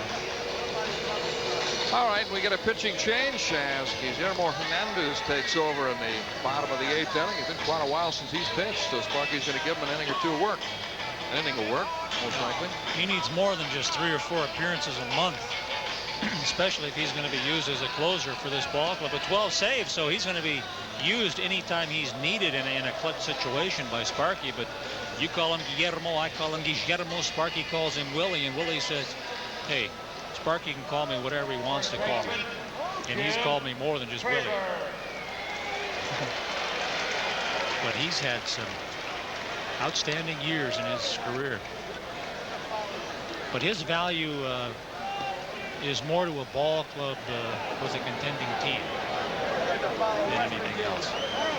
He's sported those kinds of credentials. Jim Traber leading off the 8th inning against Hernandez, picking up for Ed Nunez, who went 2 innings, allowed 1 run on 3 hits, walked 2, and struck out none. Traber 1 for 4. He singled in the 6th inning off Nunez. 1 ball, 1 strike. Willie Hernandez in 1984 with a career year became winner of both the MVP award and the Cy Young award. What a season he had. Low for a ball. He got 32 saves that year. Appeared in 80 games. Won 9, lost 3, and had an earned run average of 1.92. Saved 2 games in the World Series. Saved the division pennant and World Series clinching games. Popped up. Sinatra trying to find it, but Bergman has a better look at it, and he makes the catch. Well, Matt was looking for help. Now the sun's not out. There are no lights right above the line down toward first base. Bergman makes all the plays a first baseman has to make. Handles the foul pop-ups well. Can go into right field for a pop. Good fielder. Can start that 3-6-3 double play. Very good at handling low throws in the dirt. Always been one of the better defensive first basemen in the game.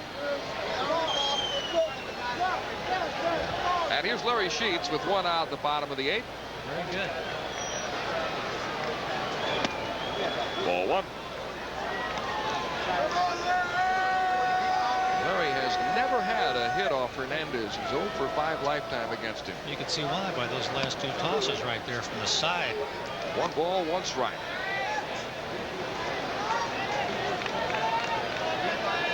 I believe Hernandez is only 34. Is that Chinese chronology or which calendar? He was 34 5 years ago, wasn't he? Chopper foul up the first baseline, according to Tiger Prescott. He was born in Puerto Rico on November the 14th, 1954. Which means he turned 35 in November. He and Tony Armas are about the same age. Yeah, they were both born the first year in Little League. Broken bat roller on the left side. And, oh, what a pickup by Heath, and he makes the play. That reminded me of that great play by Kevin Mitchell of the Giants when he caught that ball on the left field line, a long fly ball. That's about the only thing that Heath could have done down there. He's quite an athlete. He signed as a shortstop. It had tremendous spin on it, and so it was working against his flow toward first. He ran right by it. But oh, those good hands that you mentioned. First at bat for Rene Gonzalez, who took over at third base for Craig Worthington. He takes a pitch low. Gonzo hitting .241 with a homer, 7 RBIs. His home run came against the Tigers in Detroit in early June. Looping fly ball into left, and that'll drop in. 14th hit of the game for the Orioles.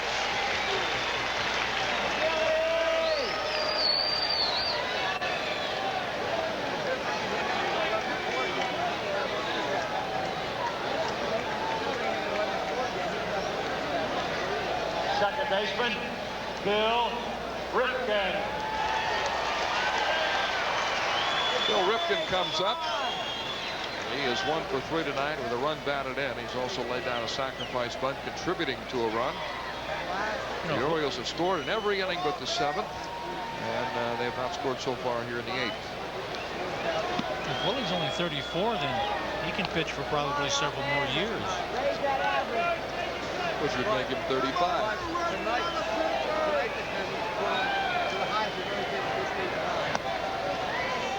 I don't know about Willie, but I mean, Tony Armas has been 34 for 8 years. Oh, I agree. You said you played winter ball against him? Sure. This was in the early 70s. You know, I could have sworn he was 28 then. He looked 28. Come on up, Val. 2-1 the count to Bill Ripken. All they do is come on. 11th out.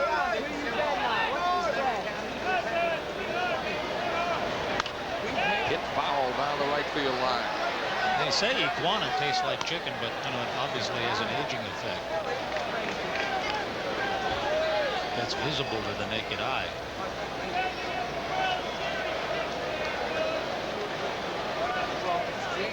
Of course, Tony's from Venezuela. And that's the iguanas in Venezuela. Oh, sure, and all the pools, all of your finest pools. Line into center field for a base hit. It's a 15th Oriole hit. I can recall playing winter ball in Barquisimeto. Now we had to make a road trip to a place called Maracay, a nice hotel, and a lot of tourists stay in there too. Jumped in the pool, had no idea what was going on. I figured this is a nice hotel with a good clear pool, and jumped in, and off the diving board, come up near the surface of the water, going to climb out, and there to meet me was a 2 or 3 very, very large iguanas staring me right in the face. Of course, I scuttled back so quickly, I thought certain I was going to drown. Here's Brady Anderson. He takes a sidearm breaking ball for a strike. But evidently they clear them all out during the course of the day, and at night they kind of sneak back in, and they huddle on the bottom of the pool, waiting for unsuspecting gringos.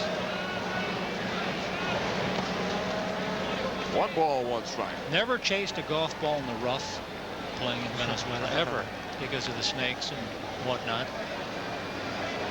All advertising base or golf balls.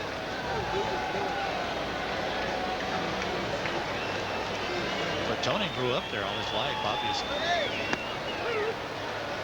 And he's gotten some mileage out of his career. He's still playing. Maybe an iguana ate his birth certificate. They don't get birth certificates or Social Security cards until they come to the States. And then you've got to use your imagination. 2 balls, 2 strikes. The Orioles lead the Tigers 11-4 in the bottom of the 8th inning. A win in this game would give the Orioles a split in the series and would give them a winning homestand. They finished 4-3. And the count is full, so the runners will be moving. See, I'm hoping, Mel, that they'll open up Cuba soon to the talented and rich ball life that they have in that country. Then we'd really see some age discrepancies, because those players play with age. And Hernandez walks Brady Anderson with 2 outs and loads him up. Well, he may not be sharp. That's why he's pitching tonight, because he hasn't pitched in quite a while. Oh, 3 or 4 times a month's not going to do it. Rene Gonzalez at third, Bill Ripken at second, and Brady Anderson is at first base. Left fielder, Steve. But if they can get all those talented players out of a place called like San Pedro de Macorís, they can certainly get a wealth of ball talent out of Cuba. Strike one to Steve Finley, who comes up with the bases loaded. Finley hit a grand slam home run off Chuck Perry in New York earlier this year. See, this would have been Bradley's second chance at the cycle. Yep. Bouncer up the third baseline, and Mike Heath to the bag for the putout. Well, the Orioles leave the bases loaded, but the end of 8th, they're in good shape, leading the Tigers 11-4.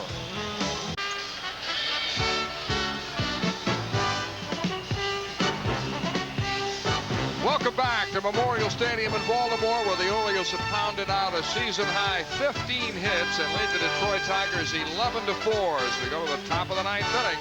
Final game of this homestand. The Orioles have the chance to pick up some ground in the American League East, as both the Yankees and the Red Sox lost tonight. Mel Proctor along with John Lowenstein, Tom Davis, Jeff Brenner back at the stadium as Mike Heath leads off the 9th inning for the Tigers. Heath, who began the game catching and has played third base, turned in a couple of fine plays here in the late innings. He drove in a run with a single in the 4th. Popped in the air to right. Orsulak toward the line. One down.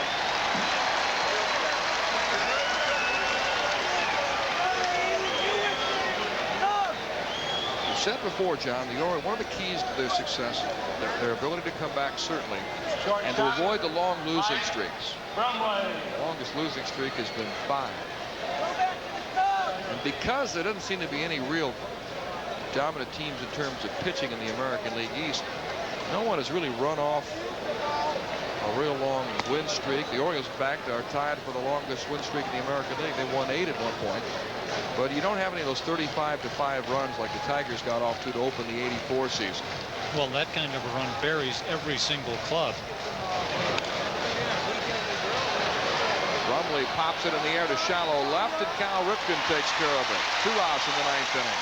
Sometimes when a shortstop goes out that far, he's hoping he can trust the instincts and ability of the left fielder to stay out of his way.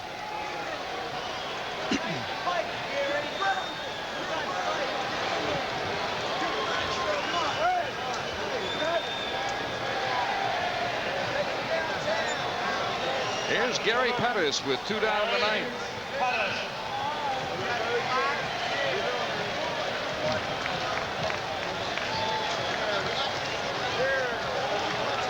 But only the Orioles have assumed the leadership role in the American League East. Strike one to Pettis. It's always better to be on top by 5.5, 6.5 than it is to be down by that margin. Always. Well, it looks like it'll be on to Toronto tomorrow with a 6.5 game lead in the American League East.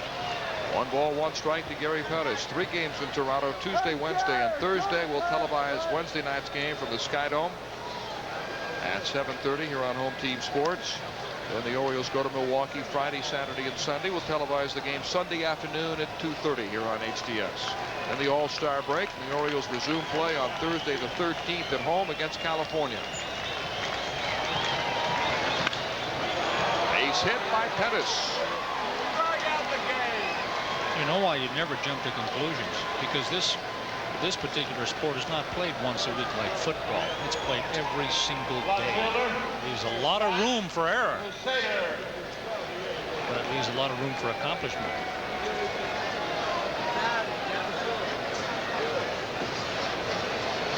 Scott Lusader comes up for the first time. He took over in left field for Tracy Jones the 7th inning. Lusader hitting .263, very fast runner, contact hitter. Ball 1. Where's Jim Whale wander when we need him, huh? 11-4 game in the minor leagues. Colorful infielder who's played with the Tigers. He's one of the characters we talked about this game lacking. One of the more colorful guys to come through in recent years. Grounded to second. Bill Ripken to Cal for the force, and that does it.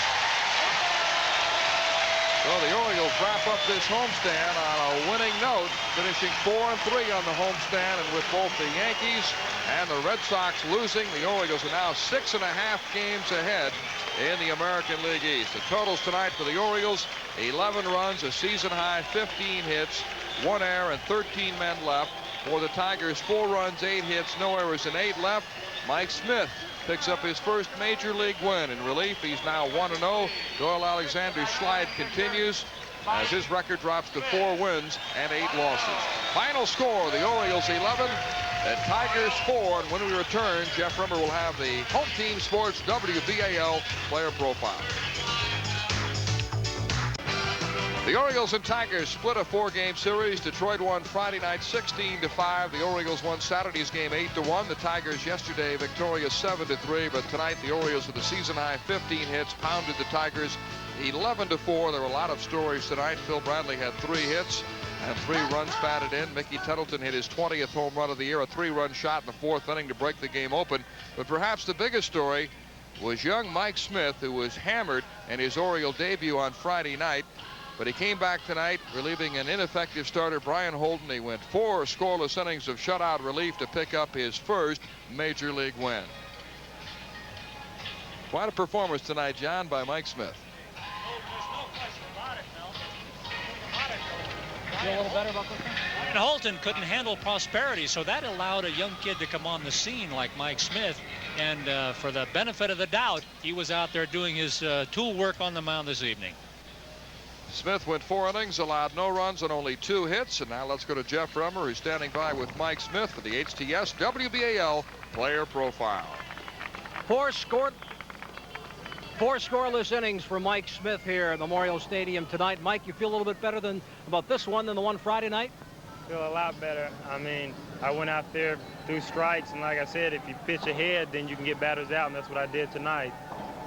Did you think about coming back and getting another opportunity after what happened on Friday evening and just waited for that ball, waited for Frank Robinson to give you this other opportunity? After Friday, I wanted to come back in Saturday to prove to him that I could pitch up here, and I just figured I'll just wait till he gives me the shot again, and then I'll make the most of it, which I did tonight. What did Frank Robinson say to you after he left the mound when you came in on relief of Brian Holton? He said you got man at first and second, just go ahead and pitch ahead and get this out and get out the end and try and get your win. Getting out of the jam there after it looked like the Tigers were going to get something going. Coming back for the 2nd inning, what was your thought? Because really you on Friday night got the Orioles out of trouble early. Well, after I got out of that jam, I said to myself, I'm not going to let a big inning start, so I'm just going to go and try and work ahead with my fastball. I mean, I can get batters out, and I didn't want to fall behind, so I was pitching ahead. What was working for you tonight besides your fastball? I had all my pitches working tonight. Like if I can get my changeup over, that makes my fastball that much better. And I was throwing my slider over for strikes too, so they were really guessing at pitches. I got 3 punch outs, and 3 of them were looking, so they were guessing at my pitches. Did you want to finish the game? I wanted to, but he figures, well, 3-4 innings tonight, maybe I can come back day after tomorrow and pitch again if I have to. But I really would have wanted to finish the game. Are you going to be as apprehensive, not apprehensive, but are you going to be as looking forward to this next start as you did the last time, waiting for another opportunity, now coming back for a 3rd time in the major leagues? I'll pitch anytime he gives me the ball. I'm happy to be here. If I have to pitch tomorrow, I'll pitch tomorrow. My arm feels great. Mike, congratulations. Good effort. Thank you. Mike Smith, our WBAL Radio Home Team Sports player profile. Let's go back upstairs. And our congratulations to Mike Smith on his first major league victory. He is the winner in the Orioles' 11-4 decision over the Detroit Tigers tonight. We'll be back with a final word in a moment.